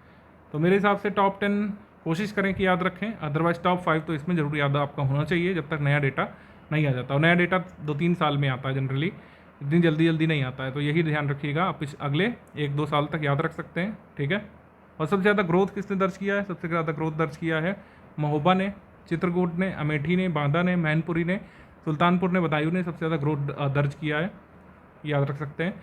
आगे, which of the following district of Uttar Pradesh ranks first in terms of providing free education to children of poor and deprived section of in private school? गरीब और वंचित तबके के बच्चों को निजी विश्वविद्यालयों में फ्री में एडमिशन दिलाने के मामले में कौन सा जिला यहाँ पे टॉप पर रहा है? ये रहा है बस्ती, ए यहाँ पे सही है, बस्ती। गोरखपुर लिंक एक्सप्रेसवे के संबंध में कौन सा कथन सही है? योगी आदित्यनाथ जी ने 20 जून 2025 को गोरखपुर लिंक एक्सप्रेसवे का उद्घाटन किया था, यह सही है। और इस एक्सप्रेसवे की लंबाई होगी 91.35 किलोमीटर, से कनेक्ट करेगा गोरखपुर को आजमगढ़ से, ये भी सही है। आंसर इसमें सही हो जाएगा सी, 1 and 2 बोथ करेक्ट। अब बताना है कि in how many districts of Uttar Pradesh the construction of state of art CM composite school has been started? जून 2025 तक उत्तर प्रदेश के कितने जिलों में अत्याधुनिक मुख्यमंत्री कंपोजिट स्कूलों का निर्माण शुरू हो गया है? तो सीएम कंपोजिट स्कूल का निर्माण शुरू हो गया है 39 स्कूल्स में, 39 स्कूल्स में, सी यहाँ पे सही है, सी। कंपोजिट स्कूल में प्री प्राइमरी से लेकर कक्षा 12 तक की शिक्षा एक ही परिसर पर उपलब्ध कराने की बात की जा रही है। हर जिले में एक ऐसा स्कूल स्थापित करना चाहते हैं कंपोजिट स्कूल, और उसकी देखा देखी 150 ऐसे मॉडल स्कूल हर जिले में तैयार करने का इनका लक्ष्य है। 30 करोड़ रुपए प्रत्येक स्कूल पर खर्च किए जाएंगे, और उनको जो डिजिटल सिस्टम्स हैं जैसे लाइब्रेरीज, स्मार्ट क्लासरूम, लेबोरेटरीज, इन सबसे लैस किया जाएगा। कुछ महत्वपूर्ण तथ्य हमने इस बार ऐड किए हैं आरओ पेपर के लिए, आप जो है इसको एक्सेस कर लीजिएगा, पीडीएफ जिनको मिलेगी हमारे पेड ग्रुप मेंबर्स को। इनको ये कुछ महत्वपूर्ण तथ्य जो वैसे तो हम लोग करा चुके हैं, लेकिन उत्तर प्रदेश की ऑफिशियल वेबसाइट से, मैगजीन्स और जो भी पब्लिकेशन होता है उससे हमने छान कर कुछ स्पेशल तथ्य यहाँ पे रखे हैं, तो ये आप पढ़ लीजिएगा उत्तर प्रदेश की जून 2025 की पीडीएफ में से। Uttar Pradesh special current affair जुलाई मंथ 2025 का हम लोग डिस्कस करेंगे बाइलिंगुअल फॉर्मेट में। एग्रीमेंट सेक्शन पहला सेक्शन रहेगा। 16 जुलाई 2025 को समझौता किया गया उत्तर प्रदेश शासन के द्वारा यूएनडीपी के साथ, यूएनडीपी की भारत शाखा के साथ इन्होंने समझौता किया है। एमओयू की विशेषताएं क्या है? डिजास्टर मैनेजमेंट को उत्तर प्रदेश में इंप्रूव करना कुल मिलाकर लक्ष्य है। डिजास्टर मैनेजमेंट और डिजास्टर मैनेजमेंट फैसिलिटीज़ को, development of district disaster plan in 75 district है, जितने भी 75 डिस्ट्रिक्ट हैं उत्तर प्रदेश के, उसमें डिजास्टर मैनेजमेंट प्लान बनाएगी उत्तर प्रदेश सरकार। यूएनडीपी का इसमें सहयोग प्राप्त करेगी, यूनाइटेड नेशन डेवलपमेंट प्रोग्राम का सहयोग प्राप्त करेंगे। रिस्क और वल्नरेबिलिटी असेसमेंट होगा। 20 मेजर सिटीज़ में अर्बन डिजास्टर मैनेजमेंट प्लान्स बनाए जाएंगे। ट्रेनिंग वर्कशॉप होंगी, आईसीटी टूल्स डेवलप किए जाएंगे, प्रोजेक्ट मैनेजमेंट यूनिट्स। कुल मिलाकर स्टेट डिजास्टर मैनेजमेंट और स्टेट डिजास्टर इंफॉर्मेशन सिस्टम को मजबूत करना और उसको और अच्छा बनाना लक्ष्य है इस एग्रीमेंट का। ये मेजर एग्रीमेंट है जुलाई मंथ का। अब आ जाते हैं अपॉइंटमेंट में। साबी खान के बारे में आपने न्यूज़ पढ़ी होगी जो लोग टेक न्यूज़ फॉलो करते हैं। एप्पल आईएनसी के चीफ ऑपरेटिंग ऑफिसर घोषित हुए हैं। चीफ ऑपरेटिंग ऑफिसर आगे चल करके कई बार सीईओ भी बनते हैं एप्पल में। तो साबी खान जो है, इनके रूट्स कहाँ पे? मुरादाबाद से ये संबंधित हैं। हालांकि ये भारत के नागरिक नहीं है, लेकिन इनके रूट्स मुरादाबाद से जुड़े हैं, यानी इनके माता पिता और इनका खानदान मुरादाबाद उत्तर प्रदेश संबद्ध है। ठीक है, तो ये एग्जाम में आया था और न्यूज़पेपर में चर्चा हुई थी, तो इस वजह से हमने इसको लिया है। अब अवार्ड्स एंड ऑनर्स पे आ जाते हैं हम लोग। अवार्ड्स एंड ऑनर्स में सबसे महत्वपूर्ण अवार्ड होता है पूरे वर्ष का स्वच्छ सर्वेक्षण। स्वच्छ सर्वेक्षण के बारे में एग्जाम में पूछे जाने की संभावना हमेशा बनी रहती है। इस बार काफ़ी सारे अवार्ड्स हैं उत्तर प्रदेश को मिले हैं, जैसे 3 से 10 लाख जनसंख्या श्रेणी में उत्तर प्रदेश का शीर्ष नगर नोएडा उत्तर प्रदेश। 10 लाख से अधिक जनसंख्या वाली श्रेणी में उत्तर प्रदेश में का जो लखनऊ है ये थर्ड प्लेस पर आया है। ठीक है, लखनऊ का आया है थर्ड प्लेस पर। प्रथम पर अहमदाबाद और सेकंड पर भोपाल मध्य प्रदेश, थर्ड पर लखनऊ उत्तर प्रदेश है। ये इंपॉर्टेंट है। लखनऊ को एक और अवार्ड मिला है गार्बेज फ्री सिटीज़ की रेटिंग जो है, गार्बेज फ्री रेटिंग 7 स्टार कचरा मुक्त शहर के रूप में, गार्बेज फ्री सिटीज़ के रूप में 7 स्टार रेटिंग प्राप्त हुई है। गोरखपुर को 5 स्टार अपशिष्ट मुक्त शहर की रेटिंग प्राप्त हुई, गार्बेज फ्री सिटी की रेटिंग। और आगरा के साथ emerging clean city of Uttar प्रदेश का खिताब मिला है। तो emerging clean city of Uttar प्रदेश कौन से हैं? गोरखपुर और आगरा। गोरखपुर को सफाई मित्र सुरक्षा चैलेंज में तीसरा स्थान मिला है, तीसरा स्थान 3 से 10 लाख आबादी वाली श्रेणी में चौथा स्थान मिला है। प्रयागराज को क्लीनेस्ट गंगा टाउन का पुरस्कार मिला है, सर्वाधिक स्वच्छ गंगा किनारे स्थित शहर का पुरस्कार मिला है प्रयाग को। और स्वच्छ महाकुंभ आयोजित करने के लिए ये मान्यता मिली है प्रयागराज उत्तर प्रदेश को महाकुंभ 2025 के दौरान अपशिष्ट प्रबंधन के लिए। इस बार अवार्ड्स में कैटेगरीज हैं, आपको बताया। तो मिनिस्टीरियल अवार्ड्स में उत्तर प्रदेश का प्रॉमिसिंग स्वच्छ शहर किसको चुना गया है? आगरा को। अन्य महत्वपूर्ण तथ्य क्या है? 10 लाख से अधिक जनसंख्या श्रेणी में उत्तर प्रदेश के 7 शहर टॉप 20 में शामिल हैं। वो कौन कौन से हैं? लखनऊ, आगरा, गोरखपुर, कानपुर, गाजियाबाद, प्रयाग और नोएडा। मुरादाबाद ने 3 से 10 लाख आबादी वर्ग में पूरे देश में 10वां स्थान प्राप्त किया है, 10th प्लेस पर है। बिजनौर और शमशाबाद शहर सहित 16 शहरों को वाटर प्लस सिटी का दर्जा दिया गया है। उत्तर प्रदेश के 17 नगर निगमों में से 13 को वाटर प्लस का दर्जा प्राप्त हुआ है, जो पिछले साल की तुलना में ज़्यादा है। उत्तर प्रदेश के 83 यूएलबीज जो हैं पिछले वर्ष की तुलना में अपने रैंकिंग में सुधार करें। और ODF प्लस प्लस की रेटिंग किसको मिली, कितने यूएलबीज को मिली है? 337 अर्बन लोकल बॉडीज़ को ODF प्लस प्लस की रेटिंग मिली उत्तर प्रदेश में। ठीक है, तो ये सब कुछ महत्वपूर्ण अचीवमेंट्स हो गए उत्तर प्रदेश की, वही यहाँ पर गिवन है आपका इंग्लिश मीडियम में, इसको देख लीजिएगा। ये सारे मैं इस वजह से बता रहा हूँ क्योंकि इससे बहुत क्वेश्चन उत्तर प्रदेश के करंट अफेयर के रूप में पूछे जा सकते हैं आपके एग्जाम में। ये सभी फैक्ट देखिएगा, इसको अच्छे से देख लीजिएगा, इसको स्टार मार्क कर लीजिएगा। आपके एग्जाम में इससे क्वेश्चन पूछे जाने की संभावना रहेगी ही रहेगी। जैसे एग्जाम में आ सकता है कि उत्तर प्रदेश के इमर्जिंग क्लीन सिटीज़ के दर्जा पाने वाले 2 नगर कौन कौन से थे? एक गोरखपुर है और दूसरा है आगरा, गोरखपुर आगरा। डिफेंस सेक्शन की बात करें तो मिलिट्री एक्सरसाइज प्रचंड प्रहार, ये कहाँ पे हुई थी? मेरठ में। Khadga corps field training area Meerut Uttar Pradesh में ये हुई थी। मेरठ में जुलाई 2025 में इंडियन आर्मी की राम डिवीज़न ने कंडक्ट किया था मिलिट्री एक्सरसाइज, जिसका नाम है प्रचंड शक्ति, प्रचंड शक्ति। स्कीम्स कैंपेन के बारे में बात करेंगे तो लर्निंग बाय डूइंग कार्यक्रम ये शिक्षा विभाग ने शुरू किया उत्तर प्रदेश सरकार ने। 10 जुलाई को देश मतलब राज्य भर के सरकारी स्कूलों में इसको लागू किया गया है।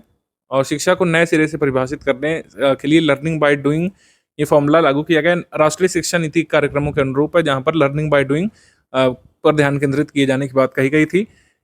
ये कार्यक्रम कितने क्लासेस से कितने क्लासेस तक है? कक्षा 6 से 8 तक के छात्रों को यहाँ पे लकड़ी की कारीगरी सिखाई जाएगी, धातु का काम बेसिक लेवल का सिखाया जाएगा, पर्यावरण ऊर्जा कैसे काम करते हैं उनको मॉडल बना करके सिखाया जाएगा, कृषि बागवानी कैसे वर्क करती है वर्किंग मॉडल के माध्यम से इनको समझाया जाएगा। तो मतलब कुल मिलाकर शिक्षा सिर्फ रटने वाली चीज़ नहीं, उसको आप करते हुए समझें, इसको लागू करने के लिए लर्निंग बाय डूइंग कार्यक्रम लागू किया गया है। मतलब छात्रों को एक्चुअली पता रहे कि हमारा इन्वायरमेंट और इकोसिस्टम कैसे फंक्शन करता है, इंडस्ट्री कैसे फंक्शन करती है। ठीक है, इसके लिए सिर्फ बच्चों ही नहीं, जो शिक्षक हैं उनको भी जो है बहुकौशल प्रशिक्षण प्रदान किया जाएगा। ठीक है, ये SCERT यानी राज्य शैक्षिक अनुसंधान और प्रशिक्षण परिषद द्वारा अनुमोदित एक कार्यक्रम है, SCERT। इसमें यूनिसेफ और विज्ञान आश्रम नामक संस्था का सहयोग प्राप्त करके टीचरों को स्किल किया जाएगा। टीचिंग मैनुअल में ये सब काम शामिल किए जाएंगे, जिससे टीचर बच्चों को क्लासरूम में सिखाएं। आगे है छात्रों के लिए नई यात्रा भत्ता योजना। शैक्षणिक सत्र 2025-26 से कक्षा 9वीं से 12वीं कक्षा के छात्रों के लिए, मतलब जो है बड़ी कक्षा के छात्रों के लिए है, जहाँ पर स्कूल दूर है छात्रों का, उनको अपने स्कूल तक पहुँचने के लिए DBT के माध्यम से 6,000 रुपये प्रति वर्ष की दर से सहायता दी जाएगी। ऐसे छात्र छात्राएं जिनका सरकारी विद्यालय उनके घर से 5 किलोमीटर से अधिक दूरी पर है, मतलब कम से कम 5 किलोमीटर दूरी पर उनका घर स्थित है, 5 किलोमीटर या उससे ज़्यादा दूरी पर अगर उनका घर स्थित है। इसको बुंदेलखंड के 6 जिलों में लागू किया जाएगा। शुरू में बुंदेलखंड और पूर्वांचल के जिलों में लागू किया जाएगा, सोनभद्र में। जहाँ पर सरकारी स्कूल से घर की दूरी काफ़ी ज़्यादा है, वहाँ पर छात्र छात्राओं को सरकार सपोर्ट करेगी। 6,000 रुपये वार्षिक अलाउंस मिलेगा, ट्रैवल अलाउंस इसको बोल रहे हैं। जिससे छात्र छात्राओं को दिक्कत ना हो अपने स्कूल पहुंचने में, वो किराया खर्च करके भी स्कूल जरूर पहुंचे। तो अगर उनका घर कम से कम 5 किलोमीटर दूर है अपने स्कूल से, अपने सरकारी स्कूल से, तो उनको डायरेक्ट बेनिफिट ट्रांसफर के माध्यम से लाभ दिया जाएगा। अभी कहाँ पे इम्प्लीमेंट किया जा रहा है? पूरे उत्तर प्रदेश में नहीं, बुंदेलखंड के 6 जिलों में और पूर्वांचल के सोनभद्र में इसको लागू किया जाएगा। 6,000 रुपये वार्षिक मिलेगा, ध्यान रखिएगा। और किस क्लास से किस क्लास तक के छात्र पात्र हैं? 9 से 12 तक के, 9 से 12 तक के। ITI चलो अभियान, ये ITI में प्रवेश बढ़ाने के लिए अक्सर ये कुछ अभियान लागू किए जाते हैं। कक्षा 9वीं से 12वीं तक की छात्र छात्राएं इसके लाभार्थी होंगे। ITI में जो राज्य के स्टूडेंट्स हैं इंडस्ट्रियल ट्रेनिंग इंस्टीट्यूशंस में, उसमें पार्टिसिपेट करें, इसके लिए प्रमोट किया जाएगा इनको, ये ITIs में पार्टिसिपेट करें स्टूडेंट्स 12वीं पास।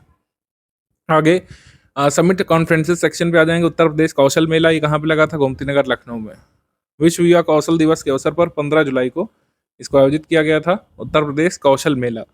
देश भर से ITI, ITOT, कौशल विकास निगम के ट्रेनीज और स्टार्टअप मॉडल्स की प्रदर्शनी यहाँ पे आयोजित की गई थी। प्रमुख कार्यक्रम इनिशिएटिव का टाटा टेक्नोलॉजीज के सहयोग से 5 स्किल रथ रवाना किए गए थे। ये रथ उत्तर प्रदेश के 75 जिलों में जाएंगे और युवाओं को कौशल विकास योजनाओं के बारे में, उत्तर प्रदेश की एग्जिस्टिंग योजनाएं जो हैं, ITI पाठ्यक्रमों के बारे में, रोजगार विकल्पों के बारे में प्रशिक्षित करेंगे और बताएंगे कि क्या फंडिंग वगैरह भी, मतलब क्या लोन वगैरह मिल सकता है ऐसे उत्तर प्रदेश के इनिशिएटिव्स के अंतर्गत, जिससे लोग अपना व्यापार भी शुरू कर सकते हैं स्किल बेस्ड। युवा आध्यात्मिक शिखर सम्मेलन, यूथ स्पिरिचुअल समिट के बारे में बात करें, इसका आयोजन हुआ था रुद्राक्ष कन्वेंशन सेंटर वाराणसी में। इसका कुल मिलाकर उद्देश्य था नशा मुक्ति युवा विषय पर आधारित अभियान को लॉन्च करना, और इसीलिए यहाँ पर जो लोग शामिल हुए थे उन्होंने काशी घोषणा पत्र को अंगीकार किया। नशा मुक्ति पर केंद्रित काशी डिक्लेरेशन की बौद्धिक और नैतिक नींव यहाँ पे रखी गई थी। ये नशा मुक्त युवा विकसित भारत यूथ स्पिरिचुअल समिट का आयोजन किया गया था। जो ड्रग अब्यूज है, नशे के दुष्परिणाम है, उसके बारे में बताया गया था। ड्रग ट्रैफिकिंग कैसे होती है, सप्लाई चेन्स कैसे काम करती हैं, और बच्चों का कैसे इसमें शोषण किया जाता है। इसको मिनिस्ट्री ऑफ यूथ अफेयर्स ने ऑर्गेनाइज किया था। Ministry of youth affairs and sports ने 600 यूथ लीडर्स यहाँ पर आए थे। 120 स्पिरिचुअल और सोशियो कल्चरल ऑर्गेनाइजेशंस के लोग, NGOs के लोग, नशा मुक्ति के क्षेत्र में काम करने वाले जो फील्ड एक्सपर्ट्स हैं, वो सब लोग इसमें शामिल हुए थे। तो काशी डिक्लेरेशन किससे संबंधित है अगर आपसे पूछेंगे? युवा शिखर सम्मेलन में जो काशी डिक्लेरेशन अपनाया गया था वो किसके लिए था? नशा मुक्ति विरोध के रूप में। नशा मुक्ति विरोध से मतलब नशा मुक्ति संबंधित है, ड्रग्स के खिलाफ है। कार्यस्थल और सार्वजनिक स्थानों पर महिला सुरक्षा पर राष्ट्रीय संगोष्ठी का आयोजन लखनऊ यूनिवर्सिटी ने किया था। लखनऊ यूनिवर्सिटी ने विमेन सेफ्टी पर नेशनल सिंपोजियम अनाउंस किया गया था, या फिर कह सकते हैं ऑर्गेनाइज किया गया था नेशनल ह्यूमन राइट्स कमीशन के द्वारा, in collaboration with Lucknow university. 26 जुलाई को इसको आयोजित किया गया था। पवित्र जल विनिमय कार्यक्रम वाराणसी में आयोजित किया गया था। ये अगेन जो काशी तमिल संगमम है उसी के भाग के रूप में आयोजित किया गया था। चीफ मिनिस्टर योगी आदित्यनाथ जी ने लॉन्च किया था होली वाटर एक्सचेंज प्रोग्राम, या फिर जो है पवित्र जल विनिमय कार्यक्रम। इसके अंतर्गत काशी विश्वनाथ मंदिर से श्री रामेश्वरम ज्योतिर्लिंग के बीच पवित्र जल विनिमय किया गया था, यानी एक दूसरे का जल मिलाया गया था। तो जैसे इसमें जल मिलाया गया तो प्रमुख तीर्थों का, वैसे ही यहाँ पे काशी तमिल संगमम की भावना है कि जो यहाँ का कल्चर है, काशी का वाराणसी कल्चर है और जो तमिल कल्चर है, उसका मिक्सचर करना है, उसका उससे एक घनिष्ठ सांस्कृतिक संबंध तैयार करना है। ठीक, एक भारत श्रेष्ठ भारत की भावना के अनुरूप है ये। और इस विनिमय के अंतर्गत कलशों से भरा गया पवित्र जल और रेत सामग्री शामिल थी। जो प्रयाग के त्रिवेणी संगम का पवित्र जल जिसमें था रेत, और रामेश्वरम कोड़ी तीर्थम का पवित्र जल शामिल है, इसको एक्सचेंज किया गया था। तो होली वाटर एक्सचेंज प्रोग्राम ये काशी तमिल संगमम के एक भाग के रूप में आयोजित किया गया था। अब तक 3 काशी तमिल संगमम हो चुके हैं, आपको पता होना चाहिए। इसकी सब डिटेल हम देते हैं। अटल भूजल योजना की 8वीं राष्ट्रीय स्तर की संचालित समिति की बैठक हुई थी। तो आपको अटल भूजल योजना के बारे में पता होना चाहिए। अटल भूजल के बारे में अक्सर क्वेश्चन RS पेपर में आता रहता है। इसको लॉन्च किया गया था 25 दिसंबर 2019 को। अटल भूजल योजना को लॉन्च किया गया था और ये करीब 8562 ग्राम पंचायतों में 80 डिस्ट्रिक्ट में और कुल मिलाकर 7 स्टेट्स में लागू की जा रही है। और उत्तर प्रदेश भी एक बेनिफिशियरी है अटल भूजल योजना का।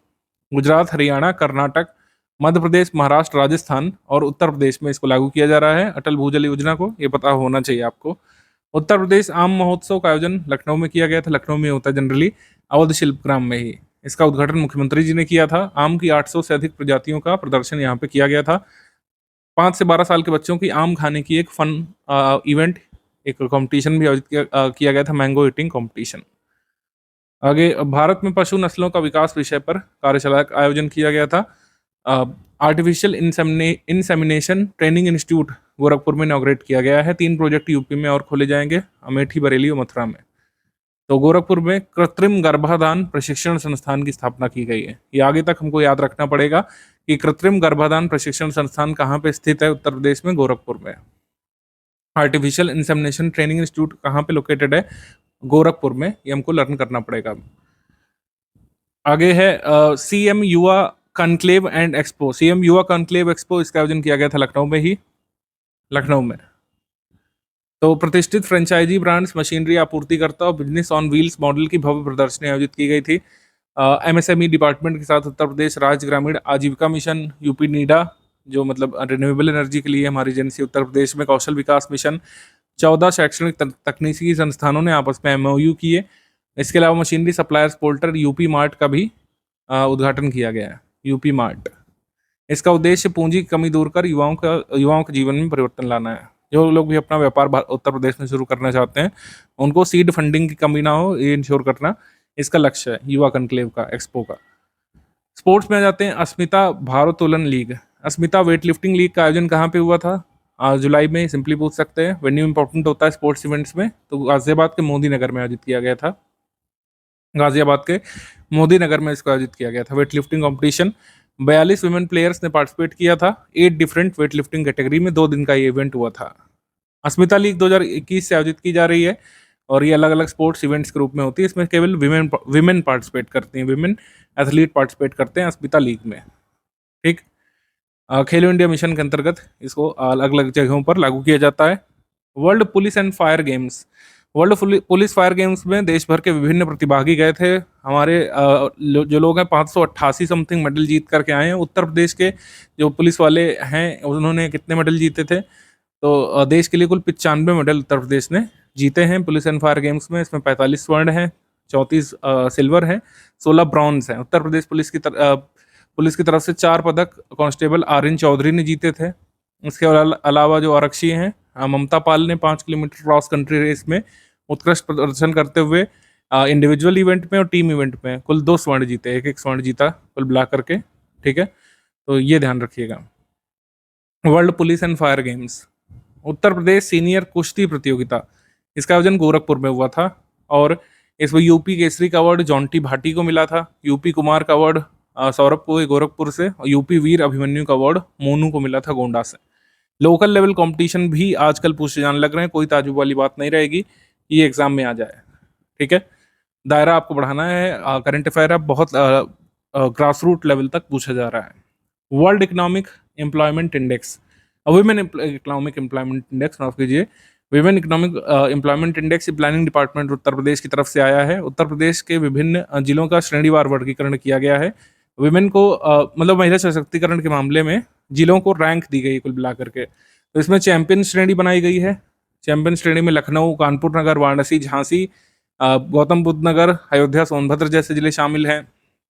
वहीं लीडर कैटेगरी में मुरादाबाद, बाराबंकी, बरेली, प्रतापगढ़ जैसे जिले शामिल हैं। प्रतियोगी श्रेणी में गाजीपुर, मुजफ्फरनगर, जालौन, बुलंदशहर जैसे जिले, और एस्पिरेशनल डिस्ट्रिक्ट जहाँ पर वुमेन कह सकते हैं एम्पावरमेंट कम अच्छा है, वो हैं बागपत, चंदौली, बदायूं, सीतापुर, सिद्धार्थनगर, बलरामपुर, संभल और श्रावस्ती। मेरे हिसाब से आपको प्रत्येक जिले याद रखने की जरूरत नहीं है, लेकिन इसमें कैटेगरी पूछ सकते हैं। कौन कौन सी कैटेगरी है इसमें? वुमेन इकोनॉमिक एम्पावरमेंट इंडेक्स में वुमेन इकोनॉमिक एम्पावरमेंट के मामले में चैंपियन श्रेणी बनाई गई थी, लीडर श्रेणी, कॉम्पिटिटिव श्रेणी और आकांक्षी यानी एस्पिरेशनल श्रेणी। और इसमें किन पैरामीटर्स पर विचार किया गया था?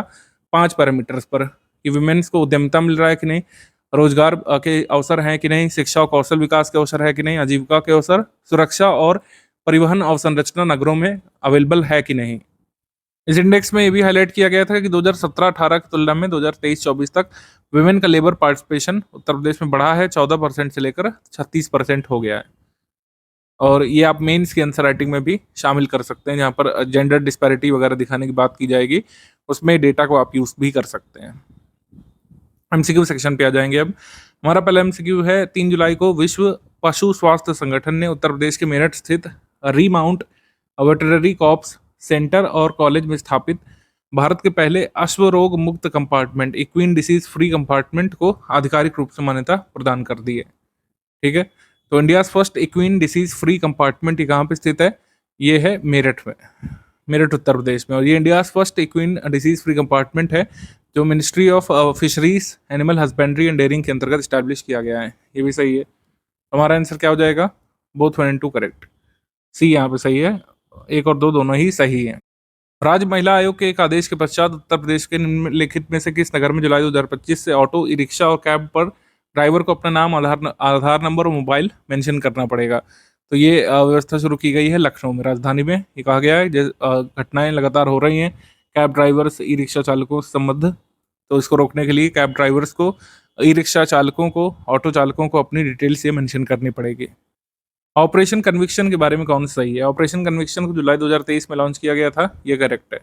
ऑपरेशन कन्विक्शन, इसका लक्ष्य था अभियुक्तों की त्वरित दोष सिद्धि सुनिश्चित करना। मतलब जैसे उत्तर प्रदेश पुलिस किसी को भी कैप्चर करती है, कोर्ट में पेश करती है, तो कन्विक्शन उसका सुनिश्चित करना, खासकर सीरियस क्राइम्स में, पॉक्सो वगैरह में चार्जशीट वगैरह कई बार काफ़ी लेट हो जाया करती है, जिससे कई बार दोषी छूट भी जाते हैं। तो ये ऑपरेशन कन्विक्शन जो उत्तर प्रदेश पुलिस ने चलाया था, जिससे अच्छे तरीके से वेल मेंटेन्ड रिकॉर्ड कोर्ट में पेश किए जाएं और जो मतलब पकड़े गए हैं उनकी दोष सिद्धि कोर्ट में साबित की जाए।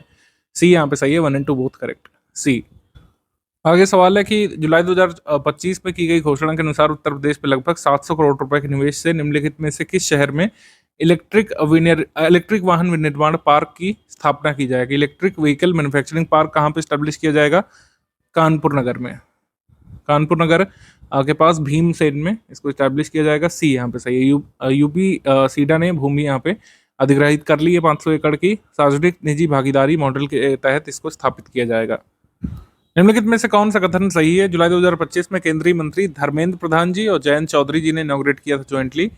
क्या इनॉग्रेट किया था? Agritech innovation hub, agritech startup और टेक्नोलॉजी एग्जीबिशन। कहाँ पे? सरदार वल्लभ भाई पटेल यूनिवर्सिटी मेरठ में। ये सही है, सही कथन है। संस्कृति मंत्रालय के अंतर्गत अंतर्राष्ट्रीय बौद्ध परिसंघ द्वारा महाबोधि सोसाइटी ऑफ इंडिया के साथ आषाढ़ पूर्णिमा के अवसर पर धर्म चक्र परिवर्तन दिवस का आयोजन कहाँ पे किया गया था? सारनाथ में, मूलगंध कुटी विहार में। ये सही है, ये सही कथन है। हमारा आंसर सही हो जाएगा इसमें सी, 1 and 2 both correct, both correct यहाँ पे सही है, सी। आगे क्वेश्चन है, उत्तर प्रदेश टूरिज्म डिपार्टमेंट ने कितने हिस्टोरिकल बिल्डिंग्स को हेरिटेज होटल्स, कल्चरल सेंटर्स और म्यूजियम्स ग्रुप में डेवलप करने का निर्णय लिया है? और ये जो सेंटर्स हैं ये बहुत लेसर नोन सेंटर्स हैं। जैसे 11 चिन्हित प्रमुख स्थल हैं, ललितपुर का ताल बेहट किला, बांदा का रणघर किला, बुरागढ़ किला, गोंडा का वजीरगंज बरादरी, लखनऊ का आलमबाग भवन, गुलिस्तान एरम और दर्शन विलास, कानपुर की टिकायत राय बरादरी, महोबा का मस्तानी महल और सेनापति महल, झांसी का ताहरौली किला और मथुरा का सीताराम महल। ये सब कुछ ऐसे कह सकते हैं हिस्टोरिकल बिल्डिंग्स हैं जो लेसर नोन है और इनको उत्तर प्रदेश सरकार जो है म्यूजियम्स के रूप में, हेरिटेज होटल्स के रूप में रिनोवेट करेगी। बी यहाँ पे सही है, 11। आगे है नमस्ते दिवस जो मनाया गया था, नमस्ते दिवस के बारे में क्या सही है? National action for mechanized sanitation ecosystem, Namaste scheme ministry of social justice and empowerment के तहत चल रही है। इसका कुल मिलाकर उद्देश्य रैग पिकर्स जो हैं और जो मैनुअल स्कैवेंजिंग में रत लोग हैं, मतलब जो सफाई कर्मचारी कुल मिलाकर हैं, उनको सेफ इन्वायरमेंट प्रोवाइड करना, उनके जीवन में सुधार लाना, उनकी कैपेसिटी बिल्डिंग करना और उनको इक्विपमेंट्स ऐसे प्रोवाइड करना जिससे उनकी सेफ्टी और सेफ इन्वायरमेंट इंश्योर हो सके। ठीक है, तो पहला यहाँ पे सही है, पहला सही। और सेकंड यहाँ पर नमस्ते स्कीम का ऑब्जेक्टिव दिया है, seeks to provide sanitation employees with a sustainable living while improving their workplace safety via capacity building and greater access to safety equipments and machinery। ये सही है, हमारा आंसर सही हो जाएगा इसमें, बोथ सही, उपयुक्त दोनों। सी। तो अब जो है कचरा बीनने वालों के ट्रैक पिकर्स के लिए एक हेल्पलाइन लखनऊ में लॉन्च की थी। ठीक है, इसने श्री BL वर्मा ने, minister of state for social justice and empowerment. C यहाँ पे सही है। आगे हम लोग बढ़ेंगे, जून 2025 में उत्तर प्रदेश सरकार ने कितने सरकारी इंजीनियरिंग कॉलेजेस का नाम बदला है? तो 5 सरकारी कॉलेजेस का नाम फिर से बदल दिया गया है। इन सरकारी कॉलेजेस का नाम रखा गया है हमारे पूर्व के महान विभूतियों के नाम के आधार पर। जैसे गवर्नमेंट इंजीनियरिंग कॉलेज प्रतापगढ़ अब डॉक्टर भीमराव अंबेडकर जी के नाम से जाना जाएगा। गवर्नमेंट इंजीनियरिंग कॉलेज बस्ती सरदार वल्लभ भाई पटेल के नाम पर। गवर्नमेंट इंजीनियरिंग कॉलेज गोंडा माँ पाटेश्वरी के नाम से जाना जाएगा। गवर्नमेंट इंजीनियरिंग कॉलेज मैनपुरी रानी अहिल्याबाई होलकर के नाम से रिनेम किया जाएगा। और सेंट्रल इंजीनियरिंग कॉलेज मिर्ज़ापुर इसका नाम सम्राट अशोक के नाम पर रखा जाएगा। मौर्य वंश के सम्राट अशोक के नाम पर रिनेम किया जाएगा इसको। अब अगला सवाल है, प्रधानमंत्री दिव्यांग केंद्र का उद्घाटन किस जिले में किया गया था? केंद्रीय मंत्री जो है BL वर्मा ने इसका उद्घाटन कहाँ पे किया था? बदायूं में। बदायूं में प्रधानमंत्री दिव्यांग केंद्र खोला गया है। सी यहाँ पे सही है। जुलाई 2025 में उत्तर प्रदेश के में सबसे ज्यादा अमृत सरोवर वाला राज्य बनने का रिकॉर्ड बनाया है। और 2022 से जुलाई 2025 तक कितने अमृत सरोवरों का निर्माण और पुनरुद्धार किया गया, ये आपको बताना है। उत्तर प्रदेश ने 3 वर्ष की अवधि में करीब 16,630 अमृत सरोवर या तो नए बनाए हैं या फिर इनको जो है जीर्णोद्धार करके रिजरेक्ट किया है। तो उत्तर प्रदेश में अमृत सरोवर ही लॉन्च किया गया था। जो है 24 अप्रैल 2022 को उत्तर प्रदेश से शुरू किया गया था अमृत सरोवर कार्यक्रम। और इसके तहत 5500 सरोवरों को रेनोवेट और बिल्ड करने का लक्ष्य रखा गया था, लेकिन उत्तर प्रदेश ने 3 टाइम्स द टारगेट अचीव किया, यानी 16,630 अमृत सरोवर बिल्ड कर लिए हैं। बी यहाँ पे सही है। रामपुर के पटवाई ग्राम से ही अमृत सरोवर सबसे पहले इनॉग्रेट किया गया था, ये आपको पता होना चाहिए, अप्रैल 2022 में। आगे क्वेश्चन है कि उत्तर प्रदेश सरकार ने किस जिले में बांग्लादेशी हिंदू शरणार्थी परिवारों को भूमि अधिकार दिए जाने की घोषणा की है? पीलीभीत डिस्ट्रिक्ट में। पीलीभीत डिस्ट्रिक्ट में बांग्लादेशी हिंदू हैं, इनको लैंड राइट्स यहाँ पे दिए गए थे। बी यहाँ पे सही है, बी। आगे प्रश्न है, उत्तर प्रदेश में जल संरक्षण और पर्यावरण सुधार की दिशा में नदियों को पुनर्जीवित करने की परियोजना के बारे में कौन सा कथन गलत है? नमामि गंगे कार्यक्रम और MG नरेगा के संयुक्त प्रयासों से उत्तर प्रदेश में अब तक 50 नदियों को सफलतापूर्वक पुनर्जीवित किया जा चुका है। रिवर रिजुवनेशन 50 नदियों किया गया है। 50 नदियों रिजुवनेट करके कितनी लेंथ हासिल की गई है रिजुवनेशन की? 33,000 मतलब 3,363 किलोमीटर लेंथ को रिजुवनेट किया गया। 50 रिजुवनेटेड रिवर्स इसमें शामिल है। ये परियोजना का पहल ग्रामीण क्षेत्रों में 1011 ग्राम पंचायतों में कार्यान्वित की गई है। सही है, हमारा आंसर सही हो जाएगा इसमें डी। तीनों ही कथन सही है, गलत कोई नहीं है, डी। जुलाई 2025 में चर्चा में रहा काशी मैनिफेस्टो किससे संबंधित है? तो काशी मैनिफेस्टो जो है नशा मुक्ति संबंधित है, नशा मुक्ति अभियान संबंधित है। ए यहाँ पे सही है, ए। आगे प्रश्न है, कौन सा कथन यहाँ पे सही है? औद्योगिक विकास मंत्री नंद गोपाल नंदी ने लखनऊ में उद्यमी मित्रों के लिए HRMS पोर्टल का शुभारंभ किया है। उद्यमी मित्रों के लिए HRMS पोर्टल यहाँ पे शुरू किया गया उत्तर प्रदेश में, सही है। आगे प्रश्न है, उत्तर प्रदेश सरकार ने अन्य राज्य के सभी विद्यालयों में और कॉलेजेस में समर्थ पोर्टल को पूर्ण रूप से लागू करने का निर्णय लिया है। ये कथन भी सही है। आगे प्रश्न है, the schedule for both phases of census. Census 2 चरणों में उत्तर प्रदेश में होगा, उसकी डेट्स फाइनलाइज कर ली गई हैं, ये सही है। तो एग्जाम में आ जाएगा कि उत्तर प्रदेश का सेंसस कितने चरणों में हुआ? 2 फेजेस में हुआ था। तो आंसर यहाँ पर सही हो जाएगा सी। सी यहाँ पे सही है, प्रयुक्त सभी। प्रयुक्त सभी। जुलाई 2025 में उत्तर प्रदेश सरकार ने प्रधानमंत्री आवास योजना अर्बन 2.0 के अंतर्गत कितने करोड़ रुपए की वित्तीय स्वीकृति प्राप्त की थी? फाइनेंशियल अप्रूवल उत्तर प्रदेश को केंद्र सरकार की तरफ से मिला है 12,031 करोड़ रुपए का। 12,031 करोड़ रुपए का प्रधानमंत्री आवास योजना अर्बन 2.0 के लिए। आगे बढ़ेंगे हम लोग। उत्तर प्रदेश मुख्यमंत्री ग्राम ऊर्जा मॉडल, ये एक नई स्कीम है, ये बहुत इंपॉर्टेंट है, इसको आप स्टार मार्क करिए, आपके एग्जाम में इससे पूछे जाने की संभावना रहेगी। तो पहला कथन है कि इसके तहत कई गांवों में सौर ऊर्जा संयंत्र स्थापित किए जाएंगे। ये कथन रॉन्ग है, क्योंकि ये कथन सौर ऊर्जा प्रमोट करने के बारे में नहीं है, बायोगैस प्लांट्स लगाने के बारे में है।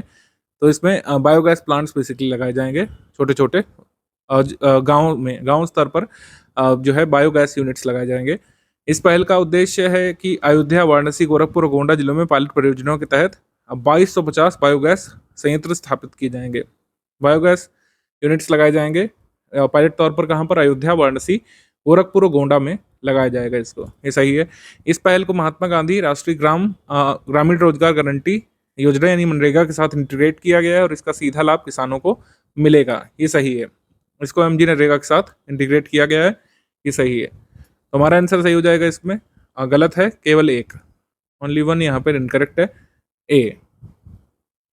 अब इसमें समझ लीजिए कि इसका उद्देश्य क्या है, ग्रामीण क्षेत्रों में ऊर्जा आत्मनिर्भरता को बढ़ावा देना, उर्वरक उत्पादन को बढ़ावा देना, ठीक है, क्योंकि बायोगैस के साथ जैविक उर्वरक भी सृजित होता है। और रसोई गैस के उपयोग में काफ़ी कमी आएगी, एलपीजी काफ़ी महंगा होता जा रहा है, कई लोग अफोर्ड भी नहीं कर पा रहे हैं। घरों खेतों के पास बायोगैस यूनिट्स लगेंगे और किसान रसोई गैस और उर्वरक का उत्पादन यहाँ पे कर सकेंगे। तो कृषि उत्पादकता बढ़ेगी, घरों को एलपीजी गैस का ऑल्टरनेटिव मिल जाएगा।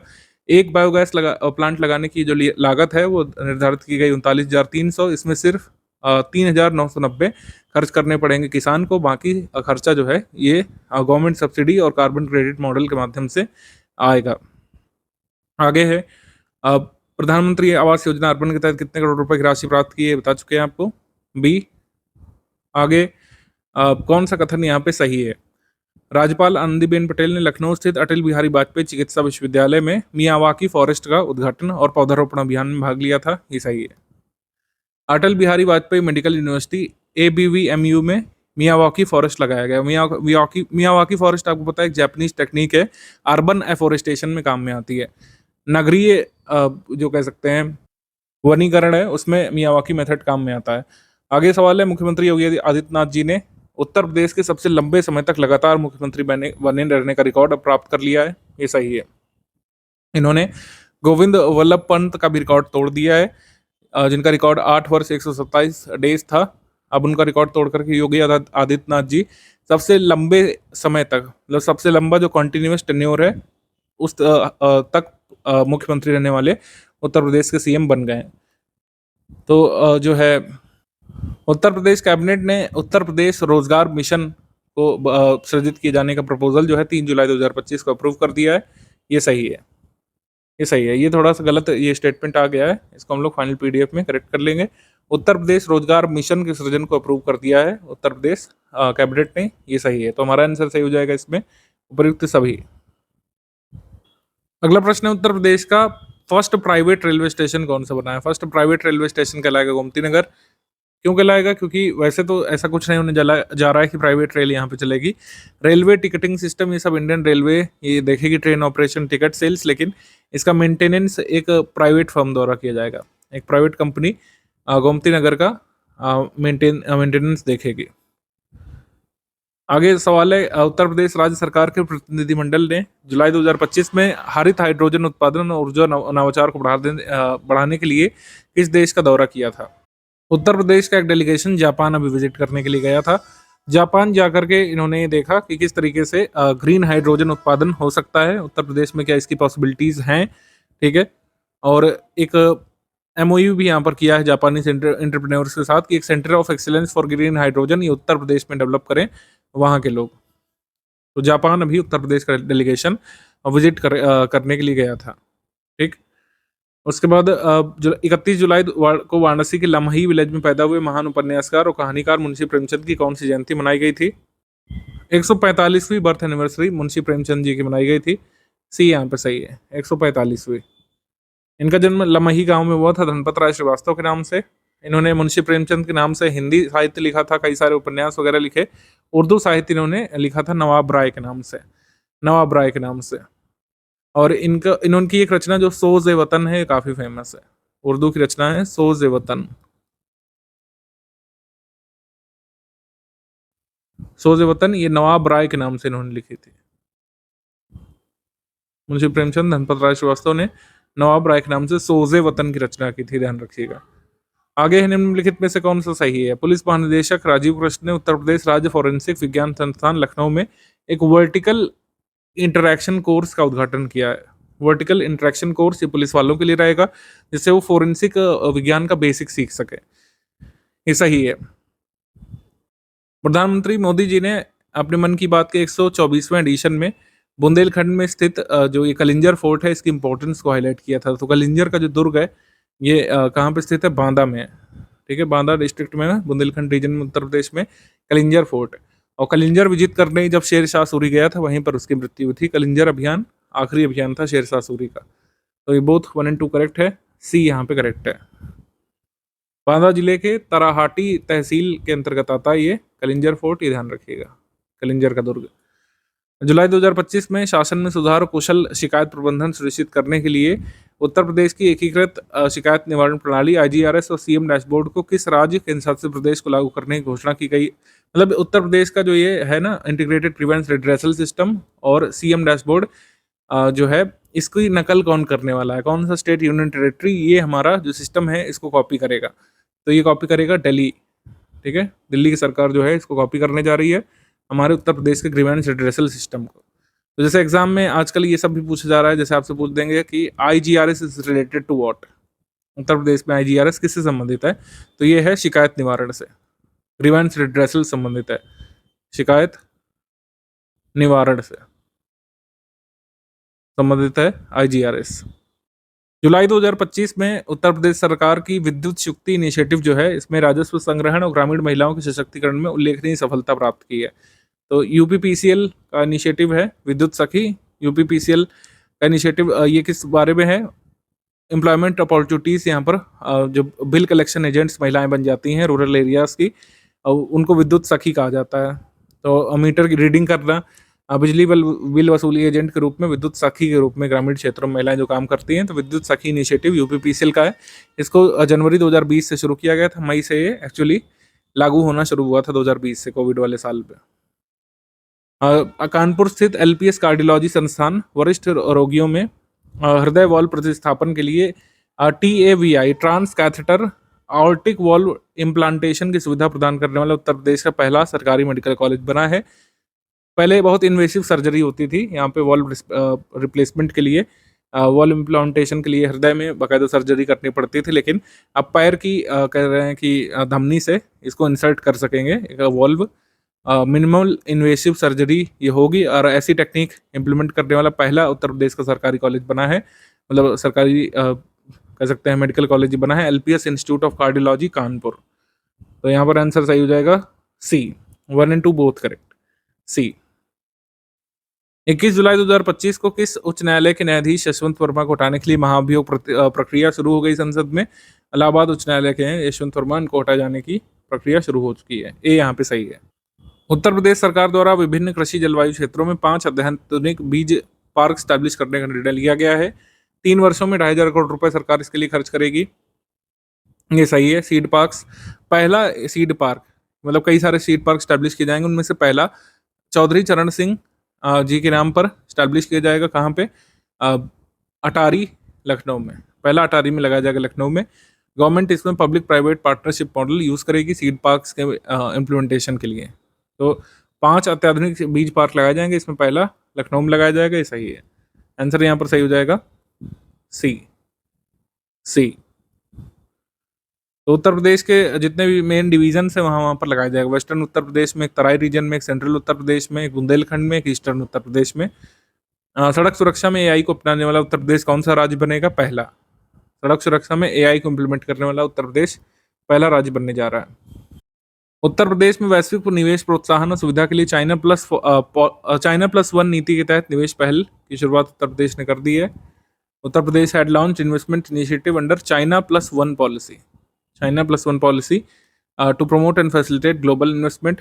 China+1 पॉलिसी के अंतर्गत Uttar Pradesh road show organize करेगा, कहाँ पे, US और UK में, ये भी सही है। तो हमारा आंसर सही हो जाएगा इसमें C, 1 and 2 both correct, 1 and 2 both correct, C।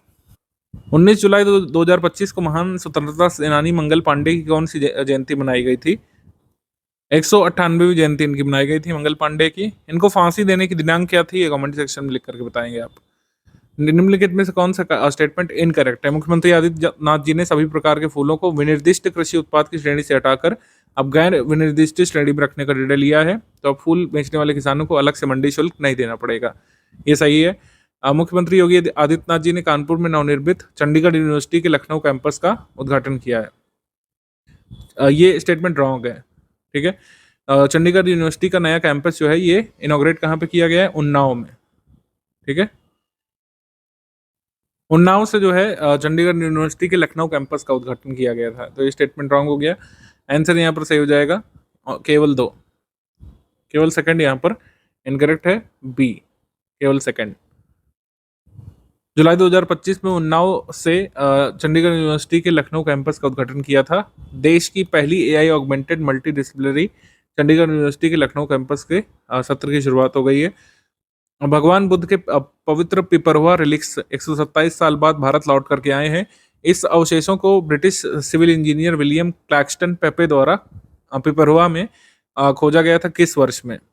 William Claxton पेपे ने इसको खोजा था 1898 में, और ट्रेजर ट्रोव एक्ट के तहत ब्रिटिश सरकार के पास जमा कर दिया था। इसका कुछ हिस्सा इन्होंने चुरा करके अपने पास रख लिया था, तो उनके पूर्वजों ने बाहर बेचने की कोशिश की, लेकिन फाइनली भारत सरकार के प्रयासों से और गोदरेज इंडस्ट्रीज ग्रुप के प्रयासों से भारत वापस लाया गया है। ये अब बुद्धा को ओरिजिनल रिलिक कहा जा रहा है। बुद्ध के कुछ आभूषण इसमें शामिल है। ए यहाँ पे सही है, 1898। आगे क्वेश्चन है कि इनमें से किस सिटीज में उत्तर प्रदेश मतलब सीएम योगी आदित्यनाथ जी ने निम्नलिखित में से किस शहर में अर्बन फ्लड मैनेजमेंट सेल और अर्ली वार्निंग सिस्टम का उद्घाटन किया था? गोरखपुर से इसका उद्घाटन किया था। सी यहाँ पे सही है, सी। जुलाई 2025 में उत्तर प्रदेश के पहले बॉक्स पार्क के बारे में कौन सा कथन गलत है? ये बॉक्स पार्क लखनऊ से सटे बाराबंकी में स्टैब्लिश किया जाएगा, ये सही है। बॉक्स पार्क, इस बॉक्स पार्क को उत्तर प्रदेश सरकार लंदन स्थित एक निजी कंपनी के सहयोग से स्थापित करेगी, ये सही है। और यहाँ शॉपिंग मॉल के साथ ही स्विमिंग पूल का भी निर्माण किया जाएगा, ये भी सही है। हमारा आंसर सही हो जाएगा इसमें, कोई भी गलत नहीं है। None of the above incorrect, तीनों स्टेटमेंट सही है।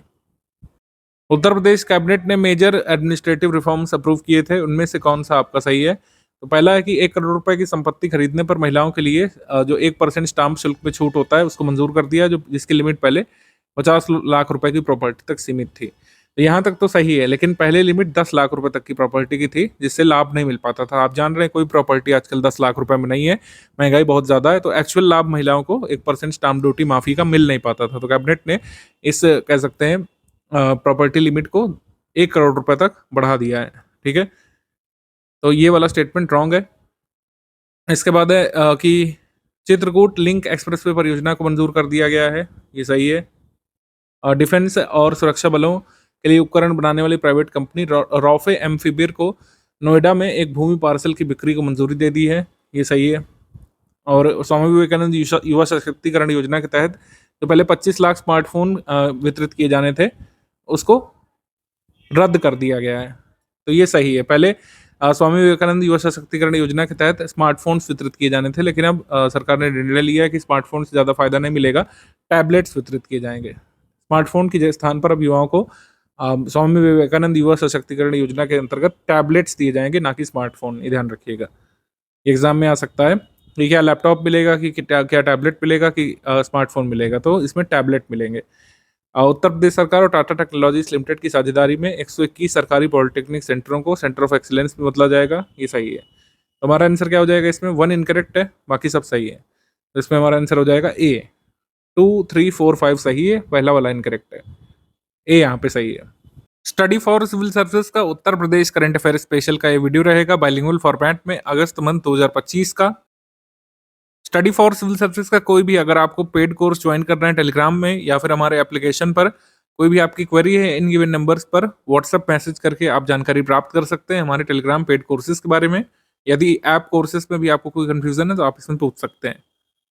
एग्रीमेंट सेक्शन की बात कर लेते हैं, तो शेवनिंग अटल बिहारी वाजपेयी उत्तर प्रदेश राज्य सरकार छात्रवृत्ति योजना ये शुरू की गई है। इसके लिए यूके के साथ समझौता किया गया है, यूके के साथ एग्रीमेंट ऑफिशियली उत्तर प्रदेश सरकार ने साइन किया है अटल बिहारी वाजपेयी उत्तर Pradesh state government scholarship scheme के लिए।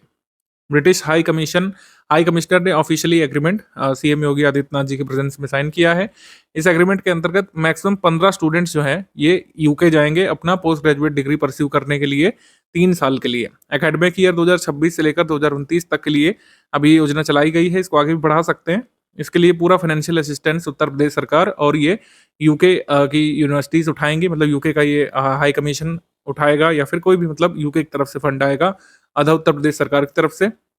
मैक्सिमम 15 स्टूडेंट्स उत्तर प्रदेश स्टेट के अपना पोस्ट ग्रेजुएशन कोर्स परस्यू करने के लिए, पोस्ट ग्रेजुएट डिग्री कोर्स के लिए यूके की यूनिवर्सिटी में जाकर के एडमिशन ले सकेंगे इसमें, ठीक है।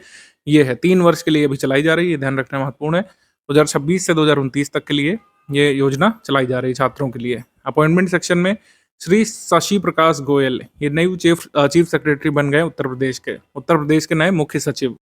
आपको ये भी पता होना चाहिए कि जो ये चीफ सेक्रेटरी होते हैं, ये सर्वोच्च कह सकते हैं एग्जीक्यूटिव अधिकारियों में से एक होते हैं आईएएस ऑफिसर, और इसको चीफ मिनिस्टर सिलेक्ट करता है। इसका अपॉइंटमेंट नहीं होता है, गवर्नर के द्वारा अपॉइंटमेंट नहीं होता है, क्योंकि ये कोई कॉन्स्टिट्यूशनल पोस्ट नहीं है। ये एग्जीक्यूटिव पोस्ट है, इसको चीफ मिनिस्टर, जो चीफ एग्जीक्यूटिव होते हैं स्टेट के, वो सिलेक्ट करते हैं विभिन्न आईएएस ऑफिसर्स में, मतलब अपने पसंद के ऑफिसर को चीफ मिनिस्टर सिलेक्ट कर सकता है। एग्जाम में क्वेश्चन आ चुका है। प्रोफेसर अजीत कुमार चतुर्वेदी काशी हिंदू विश्वविद्यालय बीएचयू के 29वें कुलपति बने हैं। प्रोफेसर अजीत कुमार चतुर्वेदी 3 वर्ष के लिए ये वाइस चांसलर बनाए गए हैं। इससे पहले आईआईटी रुड़की में रह चुके हैं, आईआईटी कानपुर में रह चुके हैं, आरएनडी के डीन के पदों पर। तो ये हैं बीएचयू के 29वें कुलपति। मेधा रूपम गौतम बुद्ध नगर की पहली महिला जिलाधिकारी बनकर के हैं, जो 2014 बैच के IAS officer, first women district magistrate of Gautam Buddh Nagar. Obituary section पे आ जाएंगे। श्री सत्यपाल मलिक, ये कह सकते हैं बीजेपी के थे, कई जगहों के राज्यपाल रह चुके हैं। जम्मू कश्मीर सहित 5 राज्यों के राज्यपाल के पद को सुशोभित कर चुके हैं। इनका जन्म उत्तर प्रदेश के बागपत में हुआ था। बागपत के हिसावड़ा गांव में हुआ था इनका जन्म। तो ये कहीं ना कहीं उत्तर प्रदेश संबंधित है, इनका जन्म ही उत्तर प्रदेश का है। राजनीतिक सफर, जैसे 1974 में बागपत से विधायक निर्वाचित हुए थे। 1980 से 1984 में राज्यसभा के सदस्य बने। 1989 में अलीगढ़ से लोकसभा सदस्य बने थे, और राज्यपाल का पद इन्होंने संभाला विभिन्न जगहों पर, जैसे बिहार में 2017-18 में, ओडिशा में 2018 में अतिरिक्त प्रभार इनको मिला, जे&के में 2018-19 तक, गोवा में 2019-20 तक, और मेघालय में 2020 से 2022 तक विभिन्न जगहों पर राज्यपाल बने रहे। ठीक है, आगे आ जाते हैं अवार्ड्स एंड ऑनर्स के सेक्शन पे।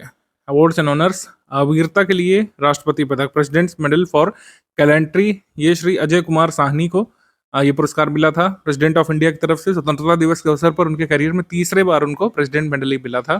ठीक है, ये उत्तर प्रदेश कैडर के 2009 बैच के अधिकारी हैं, Shri Ajay Kumar Sahni. Eternal flame of homeopathy award, ये डॉक्टर पी.के. शुक्ला को। बर्नेट होम्योपैथी प्राइवेट लिमिटेड की तरफ से दिया जाने वाला एक प्राइवेट अवार्ड है। क्रिकेटर सुनील गावस्कर के हाथों से पुरस्कार मिला था डॉक्टर पी.के. शुक्ला को, इटर्नल फ्लेम ऑफ होम्योपैथी पुरस्कार। आगे भारतीय उपमहाद्वीप उत्तरदायी पर्यटन पुरस्कार, या फिर इंडियन सबकॉन्टिनेंटल रिस्पॉन्सिबल टूरिज्म अवार्ड, ये कारिकोट विलेज जो बहराइच में है उसको मिला था आईसीआरटी इंडिया फाउंडेशन की तरफ से। थारू जनजाति बहुल ये गांव है, भारत नेपाल सीमा पर, और कतरनिया घाट वन्यजीव अभयारण्य के निकट है ये कारिकोट गांव। इस पहल में होम स्टे, इको टूरिज्म और थारू जनजाति से संबंधित सांस्कृतिक अनुभवों पर विशेष बल दिया गया है। तो ये कारिकोट विलेज को ये मिला है आईसीआरटी का जो है इंडियन सबकॉन्टिनेंटल रिस्पॉन्सिबल टूरिज्म का पुरस्कार। आगे है राष्ट्रीय शिक्षक पुरस्कार। राष्ट्रीय शिक्षक पुरस्कार में देश भर से टीचर्स चुने जाते हैं। 2 टीचर इस बार उत्तर प्रदेश से चुने गए हैं, मधुरिमा तिवारी और रामलाल सिंह यादव। मधुरिमा तिवारी कहाँ से टीचर हैं? मिर्जापुर के टीचर हैं, और श्री रामलाल यादव ये हैं भदोही से। शिक्षक दिवस के अवसर पर 5 सितंबर 2025 को इनको सम्मानित किया गया था, ये ध्यान रखा जा सकता है। देश भर से विभिन्न टीचर्स को मिलता है, उत्तर प्रदेश से 2 टीचर को चुना गया है, ये ध्यान रख सकते हैं। स्कीम्स कैंपेन इनिशिएटिव में ऑपरेशन महाकाल, कानपुर पुलिस ने ऑपरेशन महाकाल चलाया था। इसमें कुल मिलाकर उद्देश्य ऑर्गेनाइज्ड क्रिमिनल गैंग्स को आइडेंटिफाई करना, जो लोग क्या कहते हैं जमीनों पर कब्जा करते हैं, ठीक है, और जो लोग जो है कह सकते हैं गुंडे तरीके के तत्व हैं, उनके खिलाफ कैंपेन चलाया गया था। तो फर्स्ट फेज में कंप्लेंट्स वगैरह कलेक्ट की गई थी, और द्वितीय फेज में जांच वगैरह करके ऐसे तत्वों पर एफआईआर वगैरह दर्ज की गई थी, ये यहाँ पे करना था। उत्तर प्रदेश में आपको पता है कि जो क्राइम्स है उसमें एक महत्वपूर्ण क्राइम्स है दूसरे की जमीन पे कब्जा कर लेना। तो ऐसे लोगों के खिलाफ जो कब्जा करते हैं, कराते हैं दूसरों से, उनके खिलाफ ये किया गया था ऑपरेशन महाकाल। ऑपरेशन सवेरा, ये भी उत्तर प्रदेश पुलिस का इनिशिएटिव है। इसका उद्देश्य बेसिकली नशे के अवैध व्यापार में लिप्त अपराधियों के विरुद्ध कार्रवाई करना है। ये ऑर्गेनाइज्ड क्राइम है, ये ड्रग ट्रैफिकिंग वगैरह करते हैं, चाहे सप्लायर्स हों, चाहे जो है इसके कह सकते हैं म्यूल वगैरह जो होते हैं, ड्रग वगैरह सप्लायर्स होते हैं, उन पर नकेल कसते हैं, ये उद्देश्य था। तो सहारनपुर, मुजफ्फरनगर, शामली के इलाकों में ड्रग डीलर, सप्लायर्स, माफियाओं को यहाँ पर कैप्चर करने का निर्णय लिया गया था। तो ऑपरेशन सवेरा इससे संबंधित है। उत्तर प्रदेश एमएसएमई औद्योगिक संपदा प्रबंधन नीति आ गई है, और इसका मुख्यतः उद्देश्य क्या है, अगर एक लाइन में समझे, भूमि आवंटन को सरल बनाना। अगर किसी को यहाँ पर एमएसएमई यूनिट लगाना है तो उसको भूमि आवंटन सही से मिल जाए, लैंड एलोकेशन सही से हो जाए और स्मूथली हो जाए, ये इंश्योर करने के लिए ये नई नीति आई, उत्तर प्रदेश एमएसएमई औद्योगिक संपदा प्रबंधन नीति। अगर कोई एससी जाति का, एसटी जाति का उद्यमी है तो उसको भूखंड पर 10% जो है आरक्षण मिलेगा। भूखंड और शेड मतलब ये 10% भूखंड और शेड SC/ST उद्यमियों के लिए आरक्षित कर लिए गए हैं। लेकिन अगर कोई ऐसे SC/ST अभ्यर्थी सामने नहीं आते हैं, तो अन्य जो समुदाय के अभ्यर्थी हैं, उनको भी दिया जा सकता है। ये यहाँ पे कहा गया है। आगे उत्तर प्रदेश फुटवियर, चमड़ा और गैर चमड़ा क्षेत्र विकास नीति भी अप्रूव हुई है। Uttar Pradesh footwear, leather and non leather sector development policy 2025 ये आ चुकी है। इसको अगस्त में अप्रूव किया गया है। इसका उद्देश्य राज्य में जो लेदर और नॉन लेदर उत्पाद हैं, उसके मैन्युफैक्चरिंग, एक्सपोर्ट और उससे संबंधित रोजगार को बढ़ावा देना है। अगले 5 वर्षों के लिए ये रहेगी। इसका उद्देश्य है अब करीब 22 लाख नए रोजगार सृजित करना। विशेषकर वेस्टर्न ये ईस्टर्न उत्तर प्रदेश में, बुंदेलखंड जैसे क्षेत्रों में जहाँ पर रोजगार की कमी है, वहाँ पर नए रोजगार सृजित करना इसका उद्देश्य है। फुटवियर को प्रमोट करने के लिए चीन और जापान जैसे देशों में इन्वेस्टमेंट कैंपेन्स भी चलाए जाएंगे, ये कहा गया है। और कई सारे फुटवियर पार्क्स भी स्टैब्लिश किए जाएंगे, ये इसका लक्ष्य है।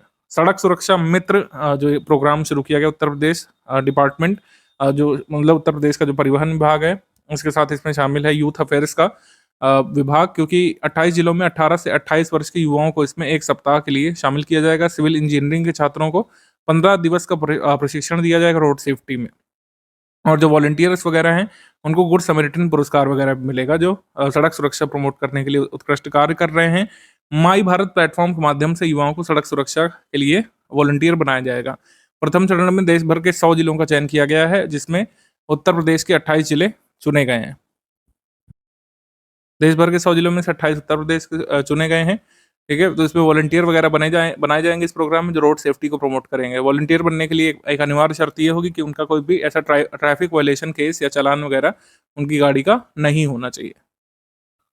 समिट सेक्शन पे आ जाएंगे अगस्त मंथ में। रोजगार महाकुंभ, रोजगार महाकुंभ इंदिरा गांधी प्रतिष्ठान लखनऊ में ये हुआ था 26 से 28 अगस्त के बीच।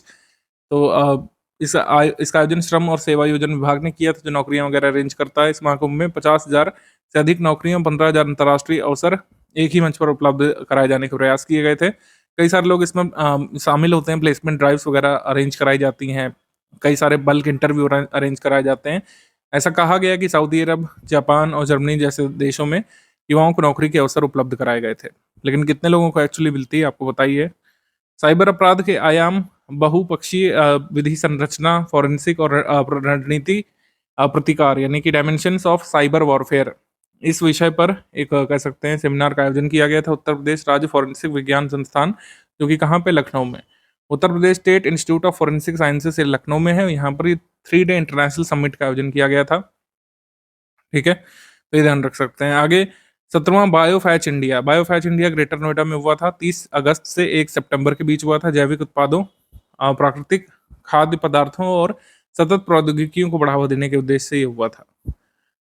स्पोर्ट्स करंट अफेयर पे आ जाएंगे। पहला खेलो इंडिया वाटर गेम्स डल लेक श्रीनगर में हुआ था। उत्तर प्रदेश को 4th स्थान यहाँ पे मिला था। उत्तर प्रदेश के कुल मेडल थे 3, इसमें 2 स्वर्ण, 1 ब्रॉन्ज था, सिल्वर कोई नहीं। तो उत्तर प्रदेश था 4th रैंक पे, 4th स्थान पे। और स्वर्ण पदक इसमें किसने जीता था, ये यहाँ पे दिया हुआ है। स्वर्ण पदक विजेता विशाल कुमार कैनोइंग में, और सुमित राठी और हरिनाथ यादव रोइंग में गोरखपुर के खिलाड़ी हैं। तो ये उत्तर प्रदेश का प्रदर्शन। और उसके बाद चौथी सब junior under 15 boys and girls national championship हुई थी ग्रेटर नोएडा उत्तर प्रदेश में। और हरियाणा के लड़कों और लड़कियों ने अपने अपने वर्ग में शीर्ष स्थान प्राप्त किया था। उत्तर प्रदेश के बालक वर्ग में 2 स्वर्ण, 1 रजत और 2 कांस्य पदक जीते गए थे। विश्व मुक्केबाजी कप, वर्ल्ड बॉक्सिंग कप जो हुआ था मैन एंड वुमेन का, उत्तर प्रदेश के ग्रेटर नोएडा में ये जो है मतलब ये होना है। ठीक है, world boxing cup man and women का ये कहाँ पे होगा, ग्रेटर नोएडा में। पहली बार ग्रेटर नोएडा में होगा, ये नवंबर में होगा। और इसमें लगभग 450 बॉक्सर्स भाग लेंगे, 80 से अधिक देशों के बॉक्सर्स इसमें भाग लेंगे। ठीक है, ये यहाँ पे जानकारी दी गई है। आपको पता होना चाहिए वर्ल्ड बॉक्सिंग कप ये पहली बार नोएडा में होगा, ग्रेटर नोएडा में होगा एक्चुअली। ठीक है, रैंक्स एंड रिपोर्ट्स देख लेते हैं। एनुअल सर्वे ऑफ इंडस्ट्रीज की ये रिपोर्ट आई थी ministry of statistics and programme implementation की। इसमें जीवीए ग्रोथ के डेटा आए थे। जीवीए वृद्धि के मामले में शीर्ष भारतीय राज्य कौन सा है, उत्तर प्रदेश। ठीक है, जीवीए में वृद्धि के मामले में उत्तर प्रदेश टॉप पर है। और कुल कारखानों की संख्या के मामले में उत्तर प्रदेश देश भर में 4th प्लेस पर है। देश भर में उत्तर प्रदेश फैक्ट्रीज की संख्या के मामले में जो है ये 4th पर है। इन terms of total number of factories. और उत्तर प्रदेश का शेयर यहाँ पर पूरे देश का 8.51% है टोटल नंबर ऑफ फैक्ट्रीज में। इसमें टॉप पर है तमिलनाडु। तमिलनाडु टॉप पर है इसमें नंबर ऑफ फैक्ट्रीज के मामले में। फर्स्ट तमिलनाडु, सेकंड है गुजरात, गुजरात, और थर्ड है महाराष्ट्र, फोर्थ पर है उत्तर प्रदेश। और उत्तर प्रदेश जो है ये टॉप 5 स्टेट्स में शामिल होगा इन terms of industrial employment. Industrial employment के मामले में उत्तर प्रदेश जो है ये है टॉप 5 में। रोड एक्सीडेंट्स इन इंडिया 2023 की रिपोर्ट जो ministry of road transport highways की तरफ से आई है, सेंट्रल गवर्नमेंट के मतलब मिनिस्ट्री की रिपोर्ट है। इसमें number of road accident death के मामले में ध्यान रखिएगा, रोड एक्सीडेंट डेथ है यानी सड़क से होने वाली दुर्घटनाओं से होने वाली मृत्यु के मामले में टॉप पर है उत्तर प्रदेश, सेकंड पर तमिलनाडु है। रोड एक्सीडेंट्स की नहीं, रोड एक्सीडेंट डेथ की बात हो रही है। इसमें टॉप पर उत्तर प्रदेश है, सेकंड पर तमिलनाडु है। एमसीक्यू सेक्शन पे आ जाएंगे अब हम लोग। एमसीक्यू सेक्शन में आर्थिक अपराध शाखा के बारे में उत्तर प्रदेश इकोनॉमिक ऑफेंसेस विंग जो बनाई गई है, ये इमरजेंसी हेल्पलाइन जो 112 चलती है उत्तर प्रदेश में, उससे ईओडब्ल्यू को कह सकते हैं इंटीग्रेट कर दिया, यानी कि इकोनॉमिक ऑफेंसेस भी जो हो जाते हैं उसको भी इसमें सुना जाएगा। पहले क्या होता था कि 112 पे जाओ तो कह देते थे कि इसके लिए आप थाने जाइए, 112 इसमें हेल्प नहीं करेगी इकोनॉमिक ऑफेंसेस में। तो इसमें इकोनॉमिक और फाइनेंशियल क्राइम्स की रिपोर्टिंग आसान हो पाएगी, ये सही है। फिर ये कि अपराध शाखा से की प्रेरणा ली गई है ईडी से, ये रॉन्ग है। अब ये जो नया विंग बनाया गया है किससे प्रेरित है? सीबीआई की संरचना से प्रेरित है। सीबीआई से प्रेरणा लेकर के इसको सृजित किया गया है और 112 के साथ इंटीग्रेट किया गया है। हमारा आंसर इसमें सही हो जाएगा 1 and 2 ओनली। ए यहाँ पे सही है, ए यहाँ पे सही है आपका। अब इसमें कैसे क्राइम्स रिपोर्ट कर सकते हैं? जैसे जो पॉन्जी स्कीम्स आती हैं, स्टैम्प फ्रॉड होता है, मल्टी मार्केटिंग फ्रॉड होता है कि आपको मार्केटिंग करते हैं कि आप इसमें पैसा लगाइए, 5 रुपए आपको 50,000 मिल जाएंगे। ठीक है, ये जो पॉन्जी स्कीम वगैरह आती हैं इसको आप रिपोर्ट कर सकते हैं 112 से, पहले नहीं कर सकते थे। हाल ही में जारी किए गए उत्तर प्रदेश के आंकड़ों के अनुसार अक्टूबर 2019 से लेकर सितंबर 2024 तक राज्य में कुल कितना प्रत्यक्ष विदेशी निवेश प्राप्त हुआ है? टोटल एफडीआई जो प्राप्त हुआ है वो है यहाँ पे सी, 1.7 बिलियन डॉलर्स का, सी। और उत्तर प्रदेश जो है 11th मोस्ट अट्रैक्टिव स्टेट बन गया इंडिया का फॉर एफडीआई। आगे बढ़ेंगे हम लोग। उत्तर प्रदेश में शुरू किए गए निवेश मित्र पोर्टल 3.0 के संबंध में कौन सा कथन रॉन्ग है? निवेश मित्र के बारे में पूछा गया था आरओ पेपर में भी। तो इस पोर्टल का लक्ष्य ईज ऑफ डूइंग बिजनेस को प्रमोट करना है, हमेशा ही सही था। और ये 3.0 जैसे पता चल रहा है इसका 3rd एडिशन है। निवेश मित्र पोर्टल रिस्ट्रक्चर किया जाएगा कुल मिलाकर के, उसके ऑब्जेक्टिव नहीं बदलेंगे। उन्नत फीचर इसमें जोड़े गए हैं, जैसे एआई संचालित बहुभाषी चैटबॉट इसमें जोड़ा गया है, जिससे विभिन्न देशों के लोग इसमें क्वेरी कर सके उत्तर प्रदेश में इन्वेस्टमेंट के बारे में। और भौगोलिक सूचना प्रणाली जीआईएस से इंटीग्रेट नहीं किया जाएगा, ये इसमें कहा गया है। तो ये वाला कथन रॉन्ग है, जीआईएस से इंटीग्रेट किया जाएगा, ये वाला स्टेटमेंट रॉन्ग है। 3rd वाला हमारा आंसर क्या हो जाएगा इसमें? ओनली 3 वाला इनकरेक्ट है। First 2 statement are correct. ठीक है, ए यहाँ पे सही है। निवेश मित्र पोर्टल में कुल मिलाकर के जो बिजनेस प्रपोजल्स आते हैं उसको यहाँ पे भेजा जाता है और इसमें कंप्लाइंस हासिल करने का प्रयास किया जाता है। किसी को भी उत्तर प्रदेश में बड़ा बिजनेस डालना है वो क्वेरी कर सकता है डायरेक्टली, जो नोडल एजेंसीज है उनसे बात भी कर सकता है इसके माध्यम से, निवेश मित्र के माध्यम से। मतलब कुल मिला के जो प्रक्रिया है डॉक्यूमेंटेशन, उसको सरल बनाने का उद्देश्य है। लखनऊ मेट्रो परियोजना के चरण 1B के बारे में कौन सा कथन यहाँ पे सही है? मतलब ये मेट्रो को इंक्रीज किया जाएगा, मेट्रो में नई लाइन डाली जाएगी लखनऊ मेट्रो में 11.165 किलोमीटर लंबी। और लखनऊ में जब ये एक्टिव हो जाएगा ये बन करके, ठीक है, तो कुल मिलाकर के active metro rail network Lucknow कितना हो जाएगा? 34 किलोमीटर हो जाएगा करीब। तो ये सही है, तो दोनों कथन यहाँ पे सही है। आंसर हो जाएगा यहाँ पे C, both 1 and 2 correct, both 1 and 2 correct, C. Uttar Pradesh सरकार जो दिव्यांग छात्रों के लिए भरण पोषण भत्ता देती है, मेंटेनेंस अलाउंस देती है, तो उसके बारे में बताना है कौन सा कथन यहाँ पे सही है। उत्तर प्रदेश सरकार द्वारा अगस्त 2025 में दिव्यांग छात्रों के लिए भरण पोषण भत्ते की राशि को 2,000 रुपए से बढ़ाकर 4,000 रुपए कर दिया गया है। पहला कथन आपका सही है, ये राशि 2 गुना कर दी गई है। उत्तर प्रदेश से बाहर स्थित विद्यालयों द्वारा संचालित उत्तर प्रदेश के परिसरों में पढ़ने वाले छात्रों को भी संशोधित योजना के तहत छात्रवृत्ति दी जाएगी। ये कह रहा है कि मतलब जैसे कोई यूनिवर्सिटी बाहर की है, उसका कैंपस उत्तर प्रदेश में, तो उसमें पढ़ने वाले छात्र को भी छात्रवृत्ति मिलेगी, ये रॉन्ग है।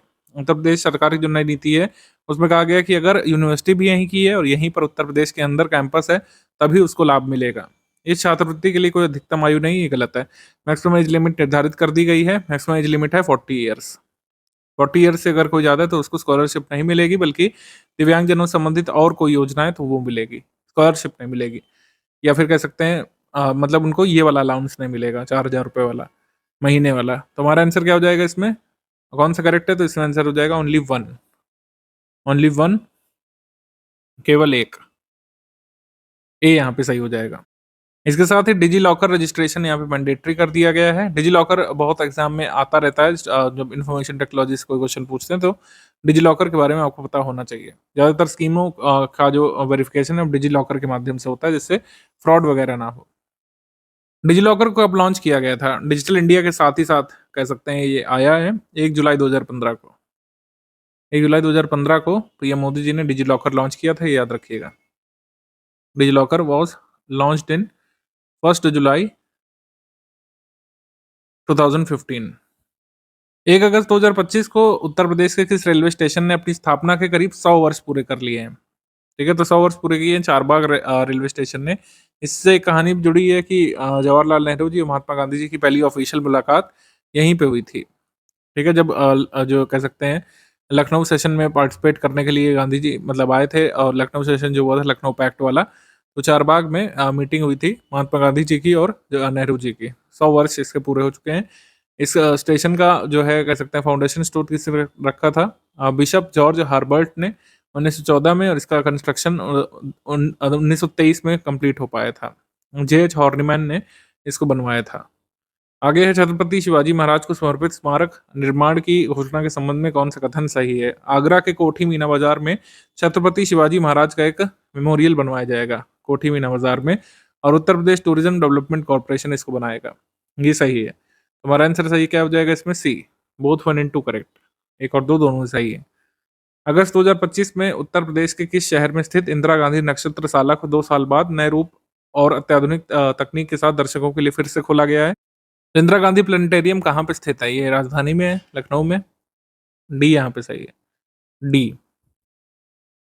आगे प्रश्न है कि अगस्त 2025 में उत्तर प्रदेश के किस जिले में स्थित गंज ख्वाजा रेलवे स्टेशन से झारखंड के गढ़वा तक भारत और एशिया की सबसे लंबी मालगाड़ी रुद्रास्त्र का एक ट्रायल रन किया गया था? India's and Asia's longest freight train Rudrastra का ट्रायल रन कहाँ से किया गया था, कहाँ तक? चंदौली से जो है गढ़वा तक। चंदौली के मतलब कह सकते हैं ये गंज ख्वाजा स्टेशन से गढ़वा झारखंड तक किया गया था, तो चंदौली से ये चली थी ट्रेन। ये ध्यान रखिएगा। इसने 209 किलोमीटर का ये सफ़र तय किया था। 5 घंटे 10 मिनट में 40.5 किलोमीटर पर आवर की एवरेज स्पीड से। ये ट्रेन कितनी लंबी है? ये आप कमेंट सेक्शन में लिख करके बताइए। रुद्रास्त्र का जो ट्रायल रन किया गया है, लेंथ कितनी है रुद्रास्त्र ट्रेन की? एग्जाम में आ सकता है। अगस्त 2025 में उत्तर प्रदेश के किस नगर निगम को नॉलेज सिटी के रूप में कोलालमपुर में ASEAN governors and mayors forum में भाग लेने के लिए आमंत्रित किया गया था? तो ASEAN governors and mayors forum जो हुआ था उसमें जो है नॉलेज सिटी के रूप में बुलाया गया था लखनऊ म्यूनिसिपल कॉरपोरेशन को। लखनऊ म्यूनिसिपल कॉरपोरेशन के अधिकारियों को नॉलेज सिटी को रिप्रेजेंट करने के लिए बुलाया गया था। सी यहाँ पे सही है। आगे प्रश्न है कि कौन सा कथन यहाँ पे करेक्ट है? काकोरी ट्रेन एक्शन के 100 वर्ष पूरे होने पर लखनऊ में कार्यक्रम आयोजित किया गया था। ये सही है। Kakori train action, Kakori train action की डेट है वो है 9 अगस्त 1925। अभी क्या चल रहा है 2025, तो 100 वर्ष इसके पूरे हो गए हैं। Kanpur forensic science Kannauj forensic science laboratory FSL जो है, ये फर्स्ट लेबोरेटरी बन गई स्टेट की जिसके क्वालिटी सर्टिफिकेशन मिला है। ठीक है, ये दोनों कथन यहाँ पे सही हो गए। आंसर यहाँ पर सही हो जाएगा बोथ 1 and 2 करेक्ट। सी यहाँ पे सही है, और बोथ 1 and 2 करेक्ट। ठीक है, both 1 and 2 correct. Kakori Malihabad region के जो दशहरी आम हैं उनको रीब्रांड भी किया गया है काकोरी ब्रांड नाम से। काकोरी ब्रांड क्या दिया गया है यहाँ, इस क्षेत्र के फेमस जो दशहरी मैंगोज हैं उनको काकोरी ब्रांड नाम दिया गया है। उत्तर प्रदेश सरकार काकोरी ट्रेन रॉबरी नहीं कहती, ध्यान रखिएगा, काकोरी ट्रेन एक्शन बोलती है। इस घटना को ध्यान रखिएगा। काकोरी ट्रेन एक्शन से जितने भी जुड़े लोग हैं, खासकर जिनको फांसी हुई थी, उनके नाम मॉडर्न इंडियन हिस्ट्री में जरूर ध्यान रखने चाहिए आपको। और हम बता दें कि फोरेंसिक साइंस लेबोरेटरीज उत्तर प्रदेश में 12 हैं, 6 जगह पे बन रही हैं। कहाँ पे बन रही हैं? अयोध्या, बस्ती, गोंडा, आजमगढ़, मिर्जापुर, सहारनपुर में बन रही है। तो इस तरीके से जब बन जाएगी तो फोरेंसिक साइंस लेबोरेटरीज का नंबर उत्तर प्रदेश में कितना हो जाएगा? 18। प्रेजेंट में कितना है? 12। आगे बढ़ेंगे हम लोग। कौन सा कथन यहाँ पे इनकरेक्ट है? सांख्यिकी और कार्यक्रम कार्यान्वयन मंत्रालय के आंकड़ों के अनुसार उत्तर प्रदेश सकल राज्य घरेलू उत्पाद मतलब जीएसडीपी के मामले में भारत में तेजी से वृद्धि करने वाला सबसे तेजी से वृद्धि करने वाला राज्य बन गया है। ये कथन इनकरेक्ट है क्योंकि सेकंड कह सकते हैं उत्तर प्रदेश का नाम है इन टर्म्स ऑफ इम्प्रूवमेंट या फिर in terms of growth in GSDP. GSDP growth के मामले में जो है second largest growing state, second fastest growing state Uttar Pradesh बन गया है तमिलनाडु के बाद। फास्टेस्ट ग्रोइंग स्टेट जो है ये है तमिलनाडु। तमिलनाडु के बाद Uttar Pradesh second fastest growing है और इन terms of economy third largest economy है स्टेट्स के मामले में। और महाराष्ट्र फर्स्ट नंबर पर है, सेकंड पर तमिलनाडु। ये नीति आयोग के डेटा के अनुसार है। थर्ड लार्जेस्ट इकोनॉमी है उत्तर प्रदेश की नीति आयोग डेटा के अनुसार। इस क्वेश्चन का सेकंड स्टेटमेंट है कि growth rate of Uttar Pradesh की कितनी रही है 5.5% से लेकर 8.9% तक की ग्रोथ उत्तर प्रदेश ने दर्ज की है। ये सही है। आंसर यहाँ पर सही हो जाएगा बी, ओनली सेकंड। इनकरेक्ट पूछा है तो हो जाएगा only first. Incorrect, only first. GSDP growth के मामले में तमिलनाडु के बाद सेकंड नंबर पर है उत्तर प्रदेश। फिर क्वेश्चन है कि उत्तर प्रदेश के पहले ग्रीन हाइड्रोजन प्लांट का लोकार्पण किस स्थान पर किया गया था? गोरखपुर में किया गया था। सी, गोरखपुर। ये कुल मिलाकर देश का दूसरा ग्रीन हाइड्रोजन प्लांट है। उत्तर प्रदेश का पहला है खानिमपुर विलेज में, गोरखपुर डिस्ट्रिक्ट में। Torrent gas and torrent power इसको बना रहा है। ठीक है, सी यहाँ पे सही है। First green hydrogen plant of Uttar Pradesh Gorakhpur में। अगस्त 2025 में विश्वविद्यालय अनुदान आयोग यूजीसी के शोध गंगा पोर्टल पर शोध प्रबंध यानी थीसिस अपलोड करने के मामले में उत्तर प्रदेश के कितने विश्वविद्यालयों ने देश भर में शीर्ष 10 प्लेसेस में स्थान हासिल किया है? तो थीसिस अपलोड करने के मामले में देश भर के टॉप 10 में उत्तर प्रदेश के कुल मिलाकर 3 यूनिवर्सिटी शामिल हैं। 3 शामिल हैं। ठीक है, अलीगढ़ मुस्लिम यूनिवर्सिटी और छत्रपति शाहूजी महाराज यूनिवर्सिटी जो कानपुर में है, और बीएचयू थीसिस अपलोड करने के मामले में। सी यहाँ पे है, सही है। India first drone forensic laboratory कहाँ पे सेटअप की गई है? लखनऊ में। लखनऊ के UP state institute of forensic sciences में ही ये इंडिया की first drone forensic laboratory setup की गई है लखनऊ में। ये यहाँ पे सही है। और जो है इसको कंसेप्चुलाइज किसने किया? मिलिंद राज, जिनको ड्रोन मैन ऑफ इंडिया कहा जाता है। साथ ही कह रहे हैं कि एक डेडिकेटेड ड्रोन फोर्स भी सेटअप की जाएगी उत्तर प्रदेश स्टेट में। आगे प्रश्न है which city of India has become the first to install portable solar panels between railway tracks?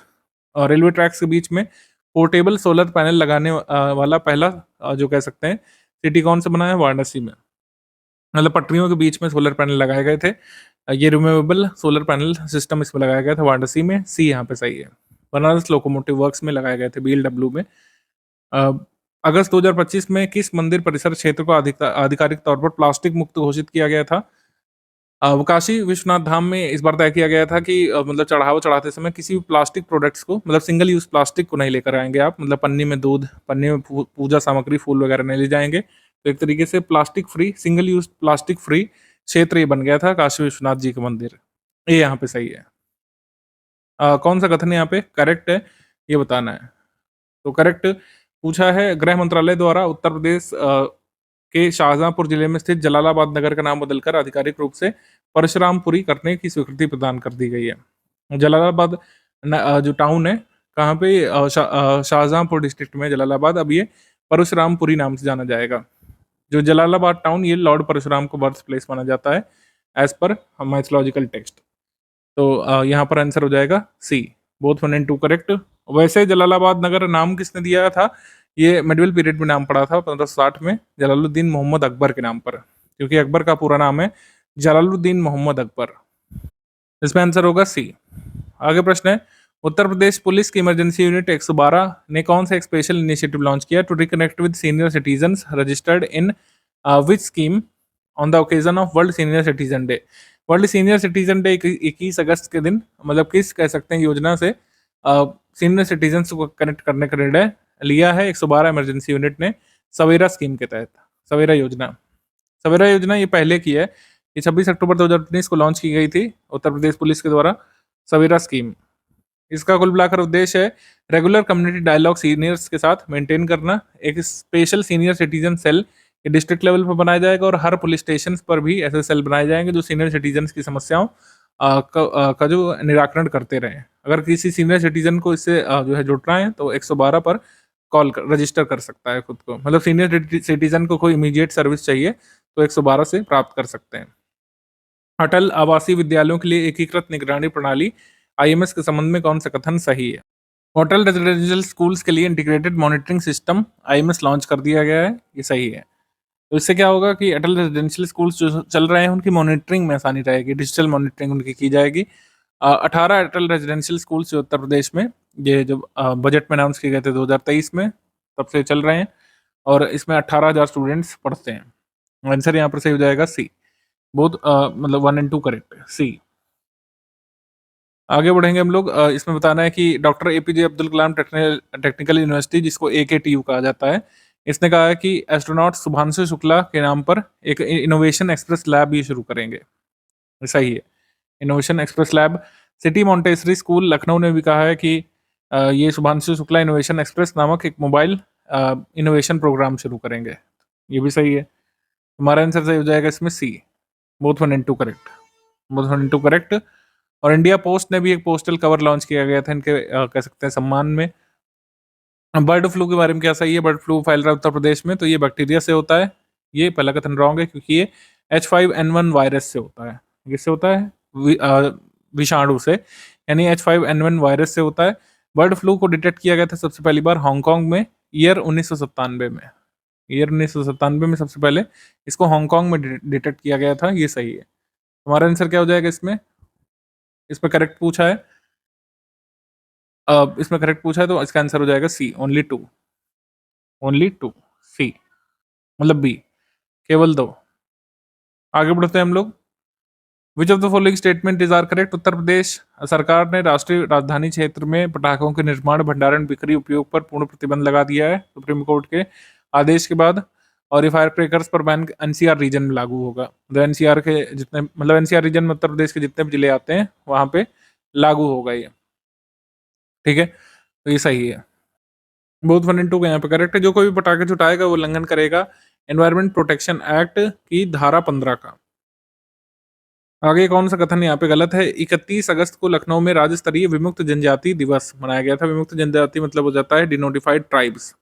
Denotified tribes जो ब्रिटिश सरकार ने घोषित किया था, क्रिमिनल ट्राइब्स, उनको डिनोटिफाइड ट्राइब कहा जाता था।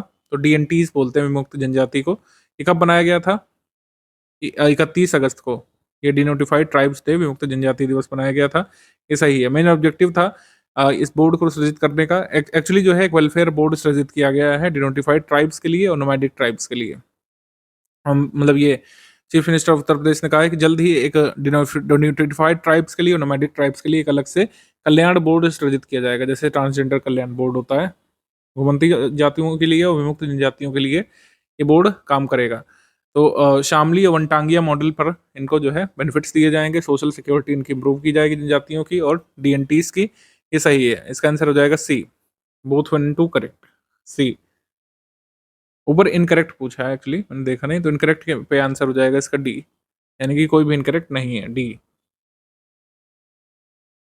आगे हम बढ़ेंगे। कौन सा कथन यहाँ पे आपका इनकरेक्ट है? निम्नलिखित में से कौन सा कथन इनकरेक्ट है? AI powered UP skill gap dashboard यहाँ बनाया गया है। इसमें जिलावार कौशल विकास आवश्यकताओं का आकलन करने के लिए एआई का प्रयोग किया जाएगा। हर चीज में एआई डाल रहे हैं। अब देखते हैं इसका कह सकते हैं परिणाम भी क्या निकलता है। ये एडवांस्ड मशीन लर्निंग एल्गोरिदम और डेटा एनालिटिक्स का यूज करेगा कि कहाँ पर किस जिले में किस तरीके की स्किल डेवलपमेंट कराए जाने की जरूरत है। ये भी सही है। तो आंसर यहाँ पर सही हो जाएगा D, none of the above correct, none of the above incorrect. दोनों स्टेटमेंट सही है। आगे उत्तर प्रदेश की पहली इंटीग्रेटेड टाउनशिप की नींव कहाँ पे रखी गई है? उत्तर प्रदेश फर्स्ट इंटीग्रेटेड टाउनशिप ही बनेगी मेरठ में, सी, मेरठ में, सी। आगे प्रश्न है Raphe mPhibr private limited के बारे में बताना है। Chief minister of Uttar Pradesh Yogi Adityanath ji और श्री राजनाथ सिंह जी रक्षा मंत्री, इन्होंने डिफेंस इक्विपमेंट और Indian testing facility Raphe mPhibr private limited company की, जो नोएडा में लोकेटेड है, उसका इनोग्रेशन किया, उद्घाटन किया। ये सही है। और ये इसकी जो उपकरण और इंजन टेस्ट फैसिलिटी है, देश की सबसे बड़ी रक्षा उपयोग और रक्षा उपकरण और ड्रोन निर्माण यूनिट है। Largest defence equipment and drone manufacturing unit है, इसका इनोग्रेशन किया गया है। ये भी सही है। हमारा आंसर क्या हो जाएगा इसमें? Both 1 and 2 correct, C. Both 1 2 correct.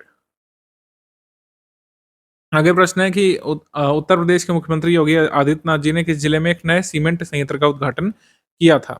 निगो हासनपुर विलेज में ये नया cement unit Shri cement company का इनॉग्रेट किया गया था योगी आदित्यनाथ जी के द्वारा, एटा में। डी सही है, डी। आगे है कि मतलब डिसीजन जो लिया गया अगस्त में, इसमें कहा गया है कि जैसे विमेन को स्टाम्प ड्यूटी में एग्जेम्पशन मिलता है, वैसे एक्स सर्विसमैन और दिव्यांगजन को भी मिलेगा, ये सही है।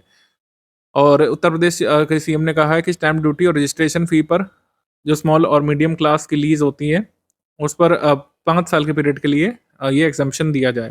तो ये रॉन्ग है, क्योंकि फैक्चुअली इनकरेक्ट है, क्योंकि 10 साल के लिए योगी आदित्यनाथ जी ने कहा है कि जो स्मॉल और मीडियम क्लास के जो पट्टे होते हैं, उस पर जो स्टाम्प ड्यूटी रजिस्ट्रेशन फ़ीस लगती है, उसको मतलब 10 साल तक के जो स्मॉल और मीडियम क्लास के पट्टे होते हैं, उनकी रजिस्ट्रेशन फ़ी और स्टाम्प ड्यूटी पर छूट दी जाए।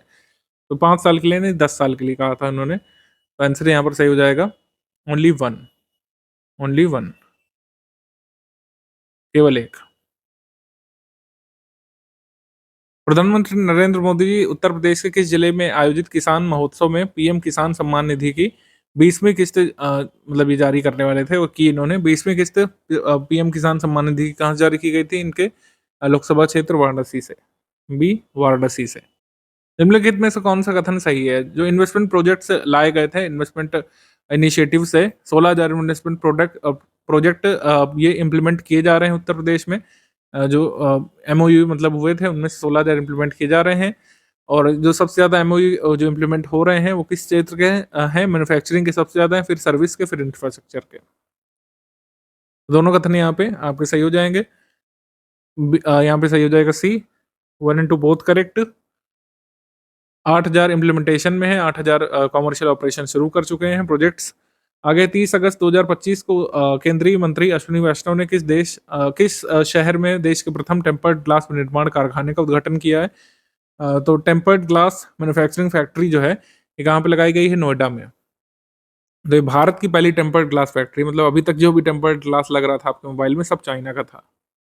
नोएडा में पहली फैक्ट्री खोली गई है, अश्विनी वैष्णव जी ने इनॉग्रेट किया। ऑप्टिमस इंफ्राकॉम लिमिटेड द्वारा ये फैक्ट्री खोली गई है, टेम्पर्ड ग्लास यहाँ पे मैन्युफैक्चरिंग करने के लिए नोएडा में। ठीक है, तो ये लास्ट क्वेश्चन था आपका, आप इसका रिवीजन करिएगा। जय हिंद दोस्तों।